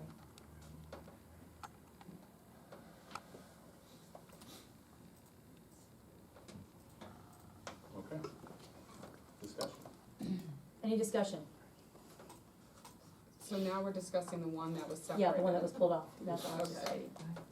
I will begin by just saying that, as I spoke with Mr. Zink, that on August the 22nd is when they received word that the prior individual that had served in that advisory position was stepping away. And so on August 23rd, that would have been one of our opening days, that he did share with the staff that that was a position that was open. He came back, he did not have anyone step up to do that position. He came back in October and asked again with his staff, would somebody please fill the position? And then, and he called that kind of a final call. And then in November, I said, we need to get this filled, and I know that others were supportive of that. And so then early November, he put an email out to all staff across the district saying that that position was open and that we were needing a staff member to step into that. We received one person only that stepped up with interest, and as they looked at it, they were outside the building with their own responsibilities, and when they found out how extensive it was, that they said that they felt that they could not do it either. So time passed, and our tradition in Tipp is to do the nominations and the actual then selection process, and that then occurs with the installation in the fall, late fall.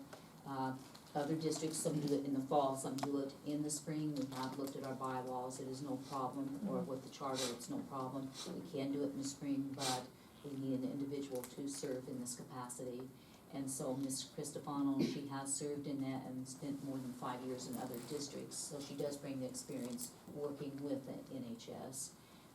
And I am very anxious to make sure we have somebody in there to take care of our students. This is an important honor, something they work hard for. Yes. And it's something that is a tradition for us, and I think for those depending on which university or college they're going to, or even summer workplaces, I think it's a very positive thing to have on a resume for a young person. Mhm. So it is something I am anxious to get filled and for us to move forward on. I do see this personally, and I would hope that the next superintendent would as well as the high school principal, that this is just, I'll call it a stopgap. This is to take care of our students at this time, but we really need to work with our staff and find out really why we're having difficulty filling this and what changes, if it's in the wrong stipend level, the cause of the responsibilities and the vastness of it, then we need to correct that action and make sure that we have somebody that is passionate about it and feel that they want to serve in that capacity for us. Yeah, well, I reached out to you with my questions ahead of time, because I didn't want this to turn into obviously a big to-do. And I just, just the appearance of giving a supplemental contract to an administrator, that's one portion. Playing off of the Six Sigma conversation with Seth Hummel, to me, this is about root cause. How do we get into this predicament? Why is there no advisor? And there's a lot, I don't know the answers. Are we not, is it, like you said, is it not enough money? Do we need two? I don't want this to be like Stagecrafters where we have the same conversation every year. We need to find out why and fix it. So that was my whole concern. I agree, when we're a district with, academia oriented, and you would think this would be one of the. Prize position. Yes. Exactly. Absolutely. And I thank you, Dr. Kump, for your overview of what the stages and, how that transpired, but it's a little surprising to me, but. Yeah, it's unfortunate. So. Yeah, I just again to echo that, especially when we have a search profile where all of our stakeholder groups were, one of the things we're the most proud about is our academic tradition. To hear that teachers, I'll just speak as a teacher, when you have things that are going unfilled, There's an issue. yeah, there's an issue, especially something like this, Yeah. generally, and my husband was a National Honor Society person at his high school. It's just it's kind of like a cool thing to do, it's a fun, easy thing, you're working with the cream of the crop, they're these awesome kids. To just hear that no teacher would want to take on that makes me go, what's really going on? Again, the root cause, why wouldn't they want to spend time with these kids? So I think that we really need to delve into that and get some feedback of what's going on. Especially when National Honor Society component is on character and leadership, it's not just grades. Right, So yeah, there's several pillars there. Yeah, that's a big package to be involved with, so I think it's very honorable. And I'm a little, the coaching positions, wow, they're all there, but. So. Yeah, there's people that aren't getting paid for coaching. So we have begun gathering information, but I know Great. that we need to gather more, and we need to find out how we can get this in a different stage so people are And it's excited that's the about serving reason, it. Yeah, the root reason why cause. people aren't Yeah, we need wanting root to cause, serve. What can definitely. we do better? Right. So is there any further discussion? Point of information, so Sure. there's no concerns with Leslie Cristofano. Correct. We're only, the discussion was more related to the underlying difficulty in finding somebody to fill the position. Right. All right. Yeah, we don't want to approve it and then not have any kind of resolution. Because she's our assistant principal at the high school. Right. Generally, a teacher would fill this position. And she's getting a full stipend for starting on February 1st, so that is another point of contention. In addition to an administrator. Then may I move to Sure. commit this to a work session to be reviewed on the concern side, and then so we can go forward with the vote of approval or denial? Actually, go ahead. He has a motion. Somebody second him? Does anybody want to second his motion? Dr. Kump has already agreed to look into this, and she's just going to email the board and kind of keep us in the loop, so we know what's going on. So hopefully it will be resolved and we won't have to do it, but I see what you're getting at, I'm just trying to stay on task, as are you. So, we're heading in the right direction, you're just a step ahead of me. So, Dr. Kump, I spoke to her today, she got my email yesterday, she's committed to getting to root cause on this, and as is the board, because you know, we don't wanna have this conversation every year, so. Are you okay with that, Simon? Does that work? Okay. If there was no second, There was no lack of- second. lack of a second, so then Okay. you can go forward. Great. So are we ready for a vote, Dave, on the original? Can I sorry. understand what we're voting on? Yes. Are we voting to We're voting on, approve Mrs.? yes, correct. Leslie First and Final supplemental contract, For the remainder of this school year? correct, Okay, okay. correct. Just so we can get Yeah. National Honor Society on track. What Yeah. I'm hearing is it's off track because it doesn't have an Correct. advisor. Okay. Just for clarity, it is for full stipend. It's for full stipend, correct.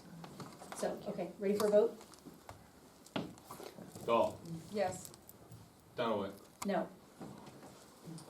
Heatherly, Yes. Patrick, Yes. Zakor. Yes. Motion carries. Back to you, Dr. All Coe. right, item F. Approval of the following substitute staff for the 2019-2020 school year pending proper certification and paperwork as per the agenda. I'll move. Second. First and second, Dahl and Dunaway. Any discussion? Seeing that there's none, ready for a vote? Dahl, Yes. Dunaway, Yes. Heatherly, Yes. Patrick, Yes. Zakor. Yes. Motion carries. Item G, recommend approval for the following certified teacher to also be home instruction tutor, Lori Paulette. I'll make the motion. I'll second. Any discussion? Seeing that there's none, ready for a vote? Dunaway, Yes. Heatherly, Yes. Dahl, Yes. Patrick, Yes. Zakor. Yes. Motion carries. Item H, recommend approval for the following certified teachers to also be third grade reading guarantee tutors.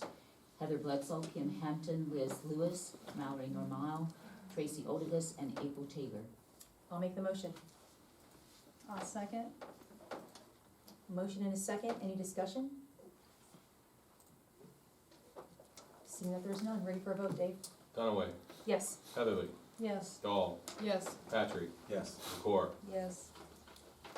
Motion carries. Item I, recommend approval of the 2020-2021 membership of Tippecanoe High School and Tippecanoe Middle School in the Ohio Athletic Association and agree to conduct athletic programs in accordance with the Ohio High School Athletic Association Constitution, bylaws, and regulations. I'll make the motion. Second.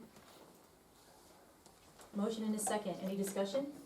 This is an annual recommendation and approval by the board, and my understanding is at no cost. That it is required in order for us to participate at this level across the state. Ready for a vote?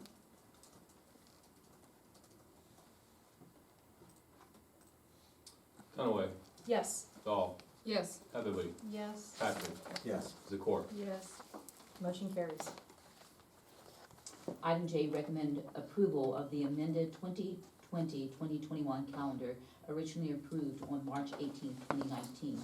The only change is the addition of 2 late arrivals, September 25th, 2020 and January 29, 2021. I'll make the motion. I'll second. Motion and a second, any discussion?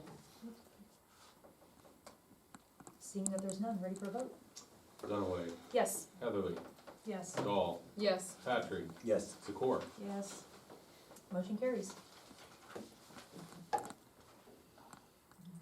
Item K, recommend approval of the following out-of-state and overnight trip, high school quiz team match at Solon High School, Streetsboro, Ohio. That'd be February 15th to February 16th, 2020. High school varsity baseball spring trip to Fort Walton, Florida. That's March 22nd through March 27th, 2020. And high school quiz team national history bowl and B, Arlington, Virginia.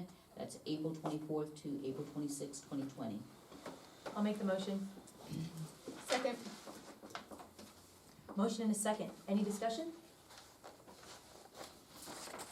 Ready for a vote? Dunaway, Yes. Dahl, Yes. Heatherly, Yes. Patrick, Yes. Zakor. Yes. Motion carries. Item L, recommend approval to accept $1,989.41 in grant dollars from the Tipp Foundation. I'll make the motion. Second? Motion and a second, any discussion? I'd just like to highlight that this is for our high school and its mental well-being collection of books that's being added by That's nice. Mrs. Wickline. And as always, we always appreciate the Tipp Foundation and their support for our schools. Very good to us. No discussion, ready for a vote? Heatherly, Yes. Dunaway, Yes. Dahl, Yes. Patrick, Yes. Zakor. Yes. Motion carries. Item M, recommend approval to accept $2,000 in grant dollars from the STEM Foundation. I'll make a motion. Second? Motion and a second, any discussion? Question, so I missed that. Is Was the this- first and second? Heatherly Dunaway? Thank you. Go ahead, Simon. Apologize, Simon. You're good. no problem, Mr. Stevens. Is this earmarked for something specific? Do we need to have that in the motion? If you click on, That's Darren below Brown, what the public $2,000 to Tippecanoe High School. Did your thing not pop up right? It does, Maybe it it's just, frozen. and, no, it's Okay. there, I'm just, I believe the recommended action is approval to accept 2,000 in grants from STEM Foundation, but it doesn't necessarily limit or earmark it to wireless sensors in classroom. So my thought was, if that's what's intended, do we need to limit it, or is that not intended? I think, Are Mr. not- Brown, did you write the grant money for those? Dr. English and I did. Okay, so the grant, his grant was accepted, and in his letter, I'm assuming that he wrote what he wanted for it. Yes, it would be for, sensors that we use in the lab that do not plug into devices, they go directly into cell phones. So the students collect data and take the data home with them then. Very cool, that's neat. So, Mr. Verhoff, then isn't there some approval process that goes up through chain of command through you to make Correct. sure all grants are Used appropriately. and appropriately requested? Correct. Because we have had, that happened one time, so, yeah, we do follow up on that. So much like our prior motion, it is the acceptance from the board from the foundation that is received. And then really we have the details of where that's going, because sometimes it's a larger amount that may actually be with multiple, what I'll call mini grants underneath that. At this particular case and a prior one, it was just one person each time. Are you good, Simon? Do you feel like you're been Yes, Madam adequately President. answered? Okay, great. Thank you. Thank you. Any other discussion? Okay, ready for a vote? I would like to add, we always Sorry. appreciate the STEM Foundation Oh, and their support definitely. as well, and Dr. English, He he's is wonderful wonderful. to help Definitely, write Dr. grants and He's be there fantastic. for us. Great, okay. No further discussion, we're ready for a vote. It's been a while, but it was Heatherly, I think Dunaway. Heatherly, Yes. Dunaway, Yes, Dahl, Yes. Patrick, Yes. Zakor. Yes. motion carries. Item N, recommend approval to adopt the Ohio Superintendent's Evaluation System and begin using it for the 2019-2020 school year. I'll make the motion. I will second. Motion and a second, is there any discussion?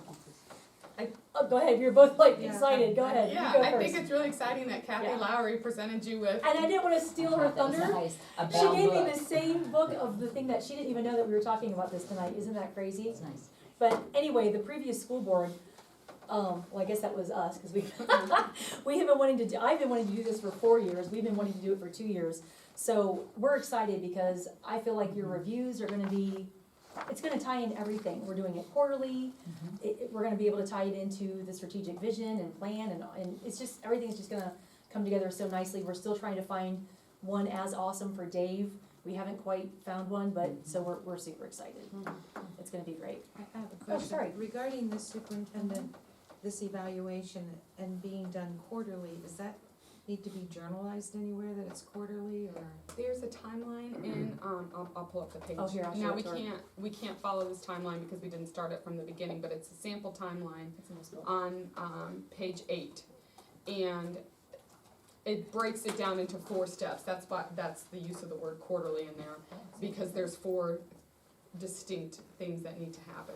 And it mirrors nicely the OPES and the OTES that our teachers Yeah, but what I'm saying, Corinne, Mhm. this is the formatting.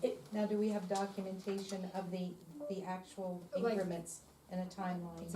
They'll actually be It's in the forms. actual They document. provide It's just- forms yeah, and everything. it's in the Yeah. actual So document, it it keeps us doesn't on need to be track. anywhere No. else within our schools, you know, what I'm saying, our policies. Our policy just says that we have to do a review, it doesn't say if it's Okay. quarterly, annual, semi-annual, Okay. Or what the Good question. instrument Okay. is. yeah, Very good. So, go ahead. I guess, a point of information or clarification is I think Dr.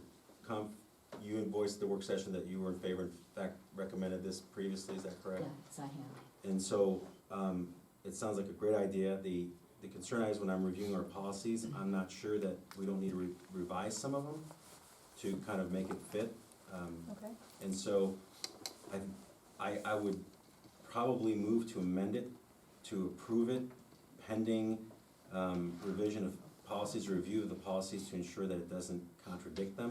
Because when I was reviewing, at least from my feeling is when I was looking at 1240 on evaluation of superintendent, it might have conflicted because it says shall annually evaluate rather than the system. And so I think that from a procedural sticking point, I think that those need to be visited. And so for that reason, I would move that we amend it to approve the evaluation system, or conditionally approve it pending review and revision as required for the policies. And then I would also move to amend the motion to delay its implementation until the next superintendent, given that it's supposed to be an annual year and we're coming in right in the middle.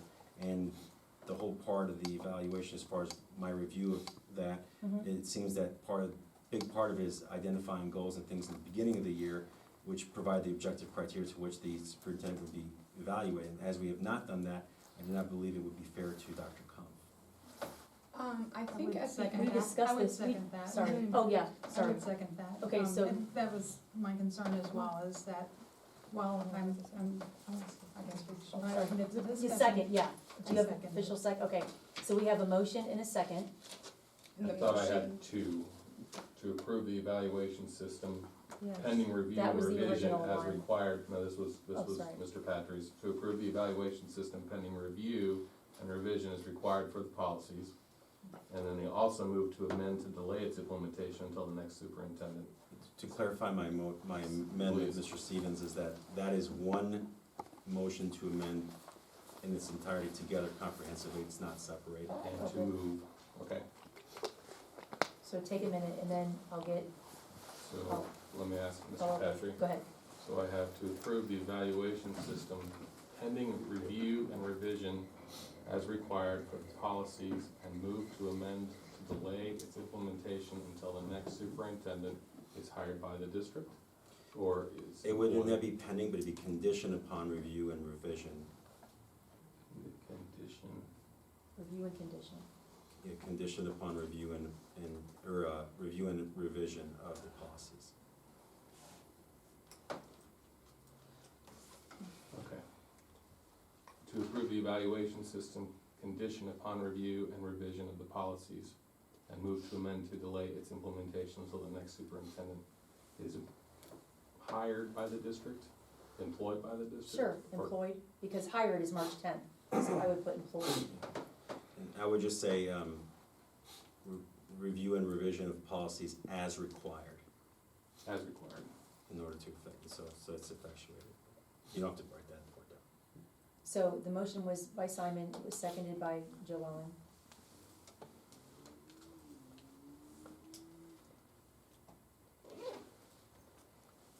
Let me know when you're ready and then I'll see if there's discussion. Got it. Okay, so we have to vote on we have to see if there's any discussion. So is there any discussion? it, on his motion. On, yeah, on the. I will just say yeah. this, Mr. Patry, is that at the end of her last review in the summer, we did give her goals to work on at that point. It's not our, goal to try and work her through this whole thing. It is our job as a school board to review her annually. And that's why we thought this would be a good tool to use that. So I just have to say I disagree with your reasonings for delaying it, because we really shouldn't. We have to review our superintendent, it's part of our job. And she was given goals. This is just gonna work so much better and be so much more of a clear tool for an incoming For the next one. superintendent. Right, and I would like to say that we discussed it with Dr. Kump, and we all kind of agreed that we knew the timeline was a little off because it was a new tool.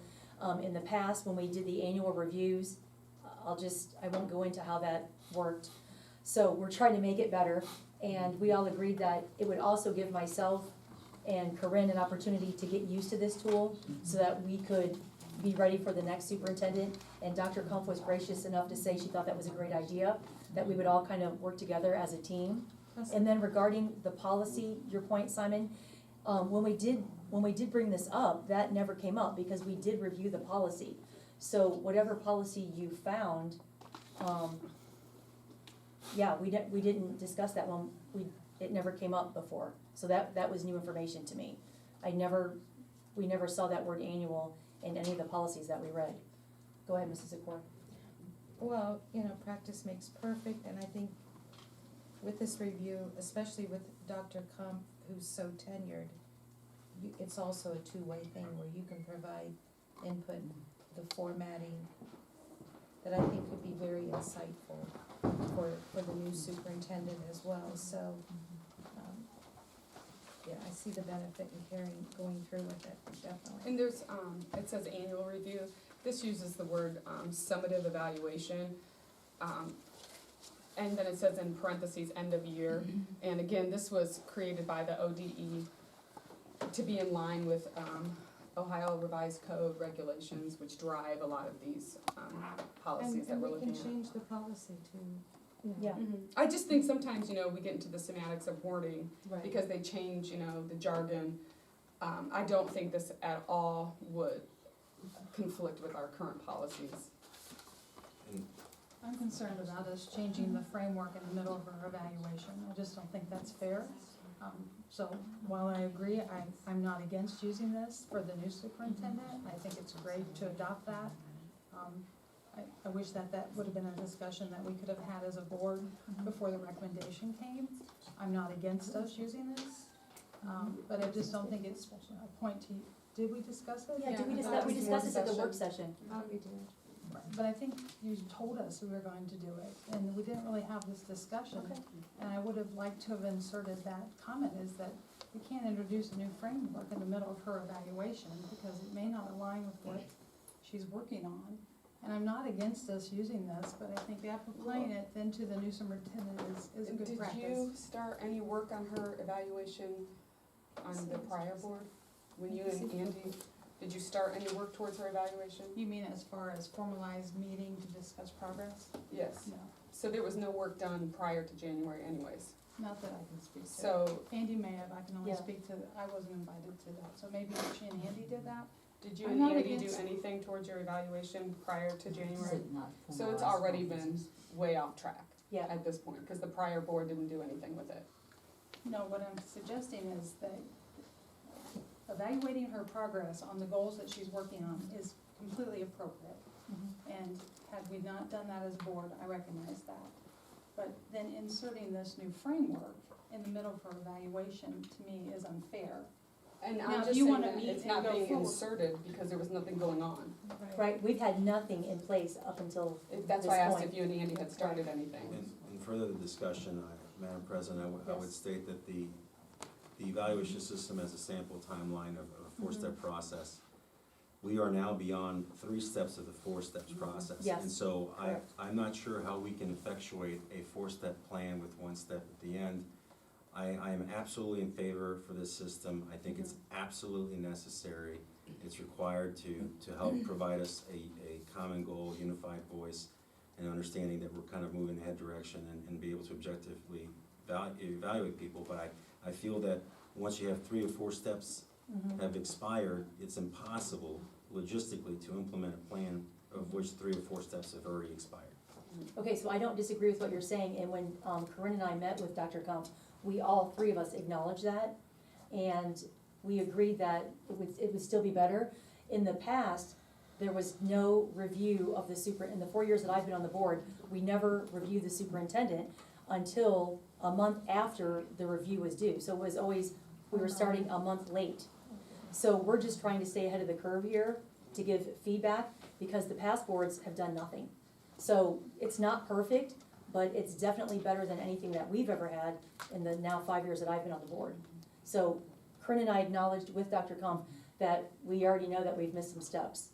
That's just, the new board, the new board wasn't here And then. she did graciously agree to Yeah. basically allow us, like we discussed at the work session. Yeah, like we discussed at the work This is just practice session. for us and an opportunity to get us on the right track for a new incoming superintendent. Right, and get input from a very experienced. Correct. Superintendent, Right. I think if you wanna discuss the current goals that she's working on, and you wanna formalize that and give us some feedback on how she's doing, I think that's fine. My concern is inserting this format, because it's much more technical than the format that we've used previously. The format that we used previously was Was no no format, we didn't have a format. Right. We all came in here a month after her review was due, and we all said, okay, how did she do? And then we would fight for a month, and then turn in some monster novel that was a bunch of worthless verbiage, because there was no data attached to it. That was my opinion of what we've done the last 4 years, and it was very unfair to Dr. Kampf, as it was unfair to Mr. Stevens. Hey, you're a doctor now. So, And I think this is a great tool because anybody in our community can get online, they can get on ODE, they can look at what we're using. It's very, very simple to fill out. It's not anything that you have to be an education expert to do. It's very simple. It breaks it down into the standards of professionalism that ODE has recognized for superintendents, and it's gonna keep it consistent moving forward. You don't have to sell me on that, I'm endorsing it, I'm just suggesting that introducing it at this point, it doesn't seem fair. She's already working on measurable goals, and if you wanna formalize a meeting with her to see how she's doing on that, or report back, I think that's great. gotcha, I'm not understood. against it. Yeah, understood. I Okay, agree. so are we ready for, is there any further discussion? So we're gonna vote on to approve. Just one more thing, Oh, just sorry, go ahead. clarifying comments that I believe that every board member is in favor of this evaluation system. It's just a question of whether it's logistically or fair to implement it at this time. Understood. Okay. Mr. Stevens, ready for a vote? On the system, is that what we're talking about? Adopting the To- system. On signing. Yeah, to approve the evaluation system, condition upon review and revision of the policies as required, and move to amend to delay its implementation. So we're voting on delaying the implementation until the next superintendent is employed by the district. So So we're we would voting on, use it in, but what we're August. voting on is whether or not we're going to approve his motion to amend. So it's Oh, not actually gotcha. that, we're approving on whether you want to approve that to amend the current motion. I gotcha. know, yeah, it's in the weeds. Ready, Mr. Stevens? No, I don't want. I'm currently on Mr. We're voting on Patrick's if we're gonna amend, go ahead, sorry. motions to approve the evaluation system, conditioned upon review and revision of the policies as required, and move to amend its delay and implementation until the next Did superintendent. you amend the original motion already? I believe so, that was at the very Because beginning of the his- conversation. Because he actually motioned to amend it, but we didn't vote on whether or not we wanted to amend it. Yes, I thought that's what we were doing now. No, he motioned to amend it. Correct. We never voted on whether or not we wanted to amend Once- the motion. Once it's seconded, the amendment becomes a new motion, so. Correct, and that happened already. Okay. Yeah, I the thought we first had one a is, vote the on first that, one is whether or not. not we were gonna. Yeah, so now we're voting on whether we should amend. No, we're voting on this amended motion. Correct, the amended That motion. is the motion before Yeah. this board. Correct, Until I the read it. next superintendent is employed. Correct, until the next superintendent is employed by the district, correct. Is everybody clear? I have a first, Okay. Mr. Patry and Mrs. Correct. Evans, a second. But we currently don't have an evaluation system. Yeah, But we're voting on the linchpin motion. is whether it's gonna do. Okay, this ready for a vote? superintendent next. Would you like me to clarify to approve the Ohio Superintendent's evaluation system? Sure. Conditioned upon? Yes, yes. Sure. Somewhat intuitive, it's right under there. Nonetheless. Oh gosh, what just happened? So it, just while you Yeah, have time. Sure, yeah, So okay. if this motion is, not approved, do we go back to the original motion? On the agenda? Correct. Yes. Okay. No, that's what I'm Yeah, asking. it already had a motion and a second, so yes. Okay. It had a motion and a second, and then Simon amended. So we're at the motion and the second on the So we're amendment. addressing the amendment. The So we're addressing the amendment. amendment, because that Okay. comes first. Because then you can't vote because of the amendment. Got it. I don't know how I make it so it shows up there. Let's see. If you have it on your end, it takes a few seconds, it'll pop up. I've got it on my end. Okay. Ready for a vote? Patry, Yes. Heatherly, Yes. Dahl, No. Dunaway, No. Zakor. No. Motion doesn't carry. So now, back to the original, oh, my computer died on me. Back to the original item, which was, let me get my computer turned back on here. It's on, I got it, okay. Item N, Ohio Superintendent's Evaluation System, and we already had a first and second, is that correct, Dave? Before we had the amendment, Dunaway and Dahl. Dunaway and Dahl, okay. So I'm the sorry. original reads approval to adopt the Ohio Superintendent's Evaluation Mhm. System and begin using it for the 2019-2020 school year. Correct, thank you. Can I get a, We've already got the first. oh, we already got the second. most, that's right, okay. Is there any discussion? And then was that Dahl and Dunaway, Dahl. Okay, any So- discussion? So Go this ahead. vote Yes, means that ma'am. we're going back to the original vote. Correct. Is that you would like to exercise using this format on the current evaluation system for Dr. Comp. Correct. And to be named later, some evaluation system for Mr. Stevens. But that's not part of this. Yeah, that's not part of this. I understand that. Yeah, Okay, gotcha. you can strike that part Oh, then. you're okay. Okay. Ready for a vote? I'm gonna move to amend it. Oh, sorry, go ahead. Again? Move, yeah. Okay. Oh, yeah.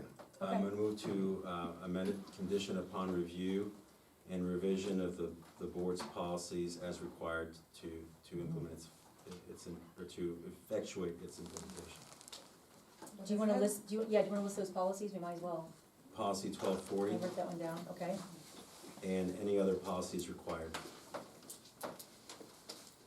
I haven't reviewed every single one, but this one seems like a but good wouldn't this conflict. serve as an annual review? An annual review hasn't been done yet, is that correct? Correct, we haven't had a review. So using this format as the annual review is not in violation of that policy. She has an annual review. An annual review was completed on her. When was that, Joan? We just approved it and I'd have to look at the minutes. Oh, so there was an Hang annual. on, Both have one current second. evaluation. Did Simon actually make a motion? So we're waiting on a second. I'll Simon, did second. you make an actual motion? It got confusing. I did, Madam Okay. President. Okay, More can you confusing. read that motion again? People started talking. I move, let me, and I'll I just say got policy really real 1240. quick. Yeah, go ahead. 1240 is not part of the motion, Okay, but I move to approve the Ohio Superintendent Evaluation System, okay, yeah. edition 2009. 2019. The one that was presented to us was in 2009. Oh, okay. We're talking about the We have addition of- 2019. So, Go ahead. he's talking about this system. Yeah, okay, go ahead, sorry. Can I just say, they update those all the time, I don't know if I could. Latest edition. There you of go. the- Yes. I'll Okay, go revise. ahead. Conditioned upon review and revision of the policies as required to effectuate its implementation. I'll second that. What was that, policies to what? To implement. effectuate its implementation as required.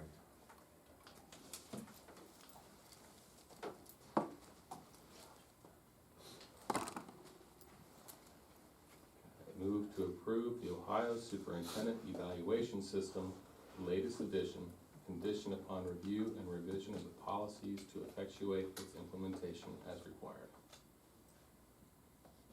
Does that sound right, Simon? Okay, great. And, okay. And I believe Mrs. Heatherly seconded, is that correct? Okay, If I understand the sure. motion. So we have a motion and a second. So give me a Is it- sec, give me a sec, please. Go ahead, take your time, and then I'll ask for discussion when you're ready.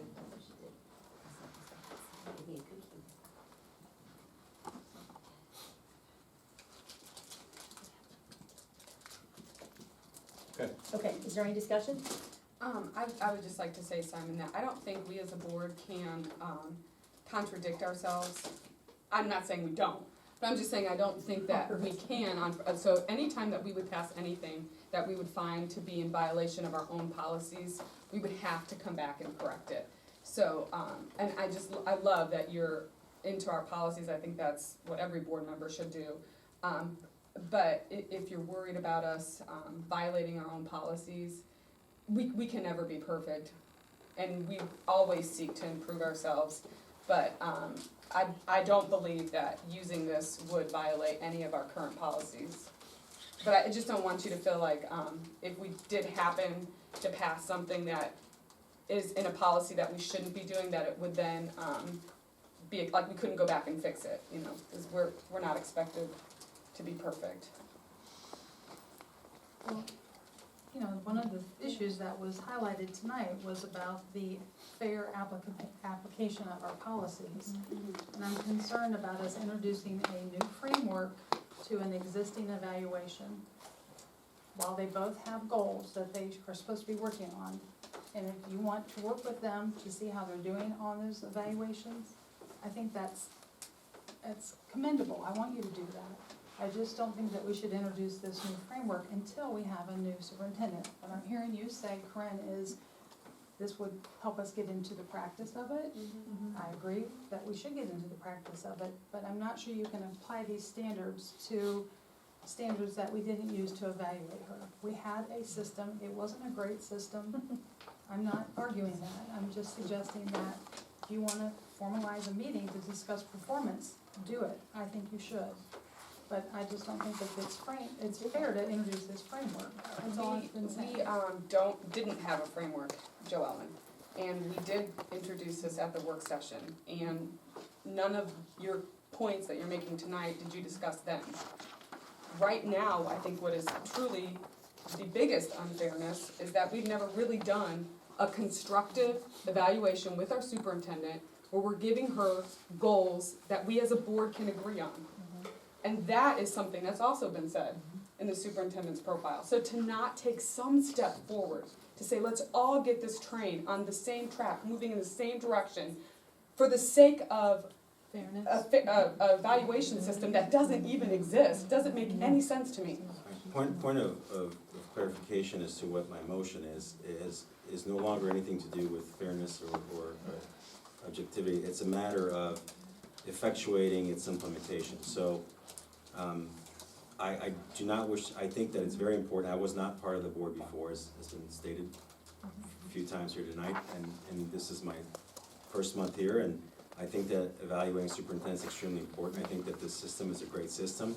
I want to see it implemented. And so if we are wanting this to be the new standard, our current policy for evaluation of superintendent provides that the board may include active participation of each board member and provides at the onset of each evaluation determine the method. Now, this is contrary to what we're saying here today. Today, we're saying that the superintendent evaluation system is going to be this. Our current board policy says we can evaluate the method by which evaluation shall be conducted every time. So if we're going to do this, if this is going to be every time, we need to revise policy 1240. Now, I'm all about that. And so if we're going to do this, let's do it right. And that's why I'm saying that we have to make it subject to, in condition to revising these things. If not, we will be right back where we are right now and to have to do it later on. Why can't you just detach the two issues? Why are you attaching them together, the evaluation format with the date? Can we not segregate those out and address them separately in a vote? I'm not sure I understand the statement about the date. I'm sorry, Mrs. Yeah, say it Secord. again. Okay, this says, I'm confused too. adopt the Ohio Superintendent's Evaluation System, which is one component, and begin using it in the 1920 school year. I see those as two separate issues. I agree, Mrs. Secord, and that motion failed. Presently, the motion before the board is no longer that. That is the failed motion. She's looking at the wrong, yeah, If Mr. Stevens, are you able to put Yeah. the present motion as amended? that's, yeah. No, wait a minute, it's not the same. That already Because, failed. The current motion before because this, those are together, and I'm saying detach, disentangle. So that would be another amendment, because that one already Okay. failed. That- So that no, would be another amendment. it- Do we have the current, sorry, Simon, the current amendment, the current motion that's on the floor right now, Dave, can we pop that up so that we're on the same page? That would help.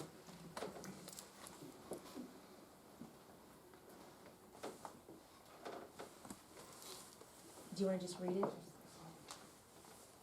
I can probably state it. Oh, go ahead. It's Hang moved on, to- here he comes, here we go. it's Go ahead. Move to approve the Ohio Superintendent Evaluation System, latest edition, conditioned upon review and revision of the policies to effectuate its implementation as required. Perfect, yeah, But this- perfect. So we're, That was voted on, I'm getting. no, that No, motion is that's on the ready to floor vote. right now. Can we just carry through with that? Yeah, we're and trying to on that? vote, yeah, we're trying to vote on that. Simon was still discussing. Simon, do you still have more discussion? No. Oh, are you sure? Yes, Madam President. Okay. Does anybody else, go ahead. Does anybody else have any more discussion? Yeah. Okay, there it is. Move to approve the Ohio Superintendent Evaluation System, latest edition, conditioned upon review and revision of the policies to effectuate its implementation as required. Motion by Simon Patry, seconded by Joellen Heatherly. Lots of discussion. Is there any further discussion? Hearing that there's no further discussion, Mr. Stevens, we're ready for a vote. Patrick, Yes. Heatherly, Yes. Dahl, Yes. Dunaway, Yes. Zakor. Yes. Motion carries.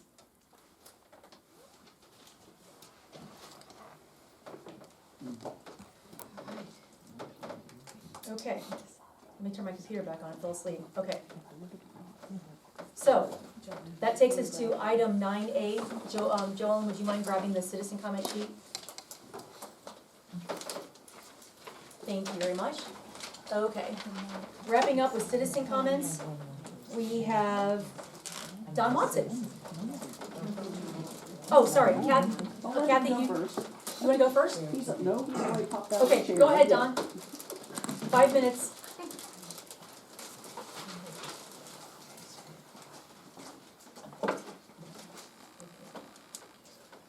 Thank you as a board for letting us speak at the end of the meeting, because several things have come up.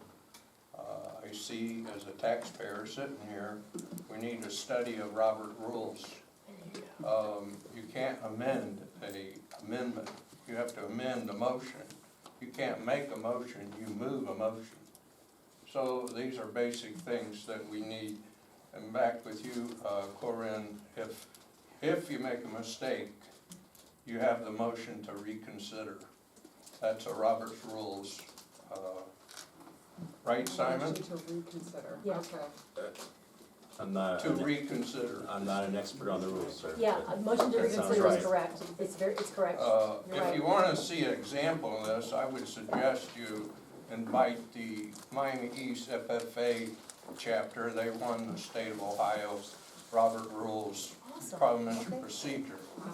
So it's something, There- we're not all experts, we all make mistakes, I got that right, but to run a meeting, you need the Robert Rules, and if that's what we're following, then we need to see example and study the Robert's Rules. Perfect, thank you. So I'm not admonishing anybody, I'm just suggesting that we learn them. Mhm.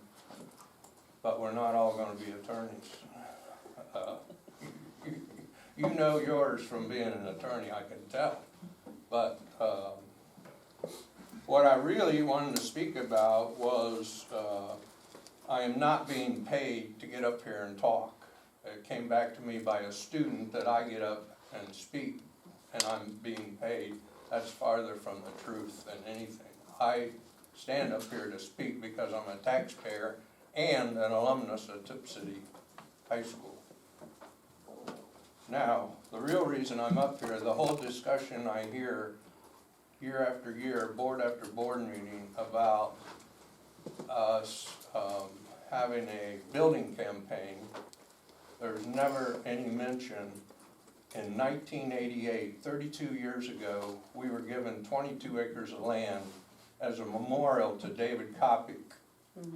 We have done nothing with that memorial. I've never seen any other organization be given 22 acres and never do anything as far as memorializing it. This guy was in the Peace Corps, he gave his life for it right, and as a school board, either fix it so we can use it, or pass it on to the Miami County Park Districts or some organization, or give it back.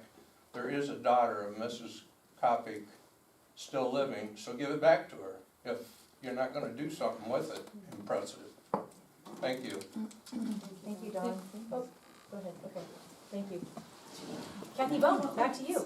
All right, What is your topic this time? we're gonna beat a dead horse again. Well, you're not gonna speak on the same thing though, right? I'm not Okay. talking about bullying. Okay, you because did that the was all- wrestling thing, you yeah, did the that wrestling was thing, about- that's right. Yeah. And that was like quick, because guess what? That was Yay, gone. it wasn't us. Here's my time, I gotta There go. you go, Kathy. I resumed Okay, it. you get 2 extra seconds, we're Two extra seconds now, okay. TPA, I've requested public records regarding the school and TPA regarding the stadium. Here's the lovely packet I got from Mr. Dave Stevens, thank you very much. And I appreciate Mr. Boer talking how nice about TPA, which they are volunteers, and I do appreciate that because all my life I've been a volunteer for somebody, something, somewhere. With all of these I got from Dave, some of them were not applicable, but I did learn quite a bit about board members who weren't working together, who went behind the backs of others on the board. I learned about school officials not doing their job, but having to answer to no one. I also learned about bullying in the middle school, and most importantly, I learned that some previous board members did not care about public opinion. The Fallon survey was overwhelming that the citizens wanted the stadium at the school. That was completely, totally ignored. If the school board wants to spend money on survey after survey, then they need to abide by the results of those surveys. You're asking people for their opinions, what they want, where they want it. Don't waste my money on a survey if you're not going to take the results of that survey and do something with it. So some of this seemed to be done in the back alleys. It seems that whatever papers were sent to the TPA, from the TPA to the school, some of them made no sense. And some of the members of the board at that time said, these don't make any sense. How can these, I don't know what TPA is doing. I don't know the numbers. What is this? It's only a guess, but I'm saying the design for the stadium, because I can't get back on the Ohio school dollars. The checkbook? Checkbook is coming, are you getting money in? Where's it coming from? Are you spending it on, your events? Where's the money going? He really didn't have a reply for me and just wanted to talk about this. So I sent him another email today and I directed him to the compliance guide of the public charities and the rules on page 21 and 22 that say you must be transparent. So I'm hoping he'll go back and he'll look at these again, and TPA will look at those again and be transparent. It does say they have to show you without the people's names, social security, whatever, the money's coming in, the money's going out, where they're spending them and why. In my last few seconds here, all I'm asking is that the board once again request that TPA present something every board meeting so we know where the money's coming from and where the money's going.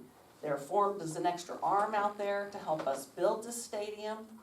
They're not on their own. They don't have to be on their own. I just feel that they need to come and present something every month so we know, are there events coming up? Do we need to be out there telling people there's events coming up? Can we help them get this stuff going? We need to help. We need to help them, they need to help us, but transparency is the big word of the day. Thank you. Thank you, Kathy. I appreciate that. Okay, sorry, my computer turned off. Oh, sorry. No, you're good. Okay, that wraps up citizen comments. Miscellaneous, sorry, can I click here? Okay, sorry. Upcoming, Mrs. Zakor, you have a comment? Yes, I do, because we've heard a lot of espousing to Robert's rules here tonight. And interestingly, I'm not convinced there's anything in our board policies that say we are bound by Robert's rules. I have not found them. It's policy 161 in our bylaws. What does it say? The parliamentary authority governing the Board of Education shall be the most recent edition of Robert's Rules of Order newly revised, in all cases in which it is not consistent with statute, administrative code, or these bylaws. Okay, excellent, thank you for that clarity. Okay. And on that point, your I almost said Your Honor. Whatever. Where's the habit? I said that. I called Dave Stevens a doctor tonight. Madam President, That's his brother. I would move, Yep. move to add an item on the agenda, which is Robert's Rules of Order. If Sure. Madam President so pleases, I can discuss that. I'm so confused. What did you want to discuss? I'd like to add Okay. to the agenda, just Uh-huh. the Robert's Rules of Order for discussion, just briefly. Oh, right now? Okay, Yes, ma'am. Second. sure. Is there any discussion? Can we get a vote? I just want that. Dave, call roll. Simon made the motion and Corinne seconded. Okay, Patrick, Yes. Dahl, Yes, Dunaway, 0061. Heatherly, Yes. Zakor. Yeah, go ahead, yeah, here, Dan, Simon, pass it. Thank you. Go ahead. So the, Oh, I'm- discussion, go ahead. I'm certainly not an expert in Robert's Rules of Order. I am 100% certain that I made mistakes tonight, but and they don't teach you that in law school, believe it or not. And what I've done is I've been reading, and with time allowing, I've ordered 2 books to get me caught up. Good, because mine is terrible. Well, I don't even yeah. like the one I have, it's not good. And the reason I think, Madam President, that we want to do that is I think that a big thing with the board is to be able to communicate effectively Absolutely. and to try to remove the emotional aspect of how Everything. passionate we all are. And it's good things that we're all passionate. I think we have a very good board and that we're all very passionate. We have different viewpoints, which I think is very, very, Sorry, very important. But thank you. I think that the Robert's Rules of Order allows for some better ways to bring to light the differences that we have, which will make us stronger. And so I've tried to utilize them tonight. I'm sure I haven't. I would move that we commit to a work session, a way to maybe better familiarize ourselves with the Robert's Rules of Order, so that we can then implement as a board to make us more effective. Can I add to that, Joellen, do you remember when we went to that meeting and they gave us a little like pocket? And maybe we can ask OSBA to send us, and they're really nice and that they're I have very that. user friendly. Dave Stevens, I have that one, I carry it, and I, like Simon, Maybe we can contact them and ask them for 5 new. I can get some new ones, and, Simon, I'll show you the copy of the book that I have, because if you ordered the same one, but you're an attorney, obviously I'm not. I read that thing on the airplane and I got nothing, it was like such a waste of my time, so hopefully you got a better one. So if you do get a good one, definitely share that book cover with the board, because mine's not good. Well, the current one is So- 862 pages. It's always 816 Yeah, I got the pages. smaller, it's like a, kind of like a Cliff I Notes looked it up for version. you while you were off. I have a Cliff Notes version, but it was not good. And the So- one that we got was It's a little pocket. Yeah, I It's a have that little one. pocket. Dave Stevens, you get Very them, user friendly. you hand them out to us every year. Yeah. It sounds like, Yeah. it sounds like we should have Miami East Yeah. FFA come and I teach wrote that us. down, I actually wrote that down, I thought that was good, that'd be great for I us. think- I think it's good. Do a work session. There is a brief, so the people that actually put it up, there's, the 12th edition's coming out here in June, the 11th edition's a current edition.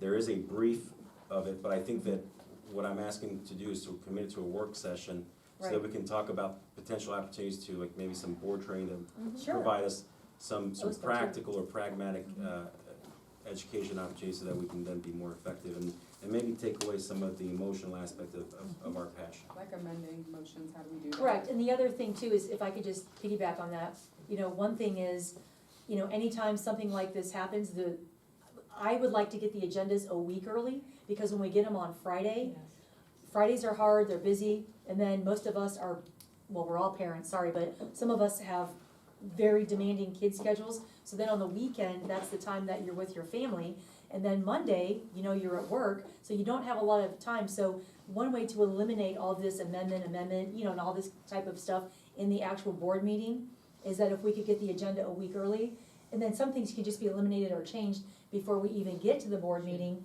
That'd be nice. And then that makes it so much easier, because all these amendments, it's confusing, I'm confused, it doesn't make us look cohesive, it's not, I'm sure the future superintendents are watching our meetings, their heads are probably spinning, I mean, oh my gosh. We have to be careful related to sunshine laws, Madam President, I think, on that issue. Make sure that we're not deliberating the agenda Correct. too much. Oh, correct, absolutely, and that's why it goes through Dr. Kumpf and Mr. Stevens, it doesn't go through, ourselves. So they're always the contact point, so, anyway, Earlier agenda. back to the motion that's on the floor. Is there any further discussion? Dave, ready for a vote? This one moved to commit to a work session. Yeah, that's Way we're just better moving- commit yeah, we're- Robert's Rules of Order. Right, that's all we're doing, correct. Okay. Did we have a first or a second? That on was, that one? Patry and I believe Dahl, Patry Dahl.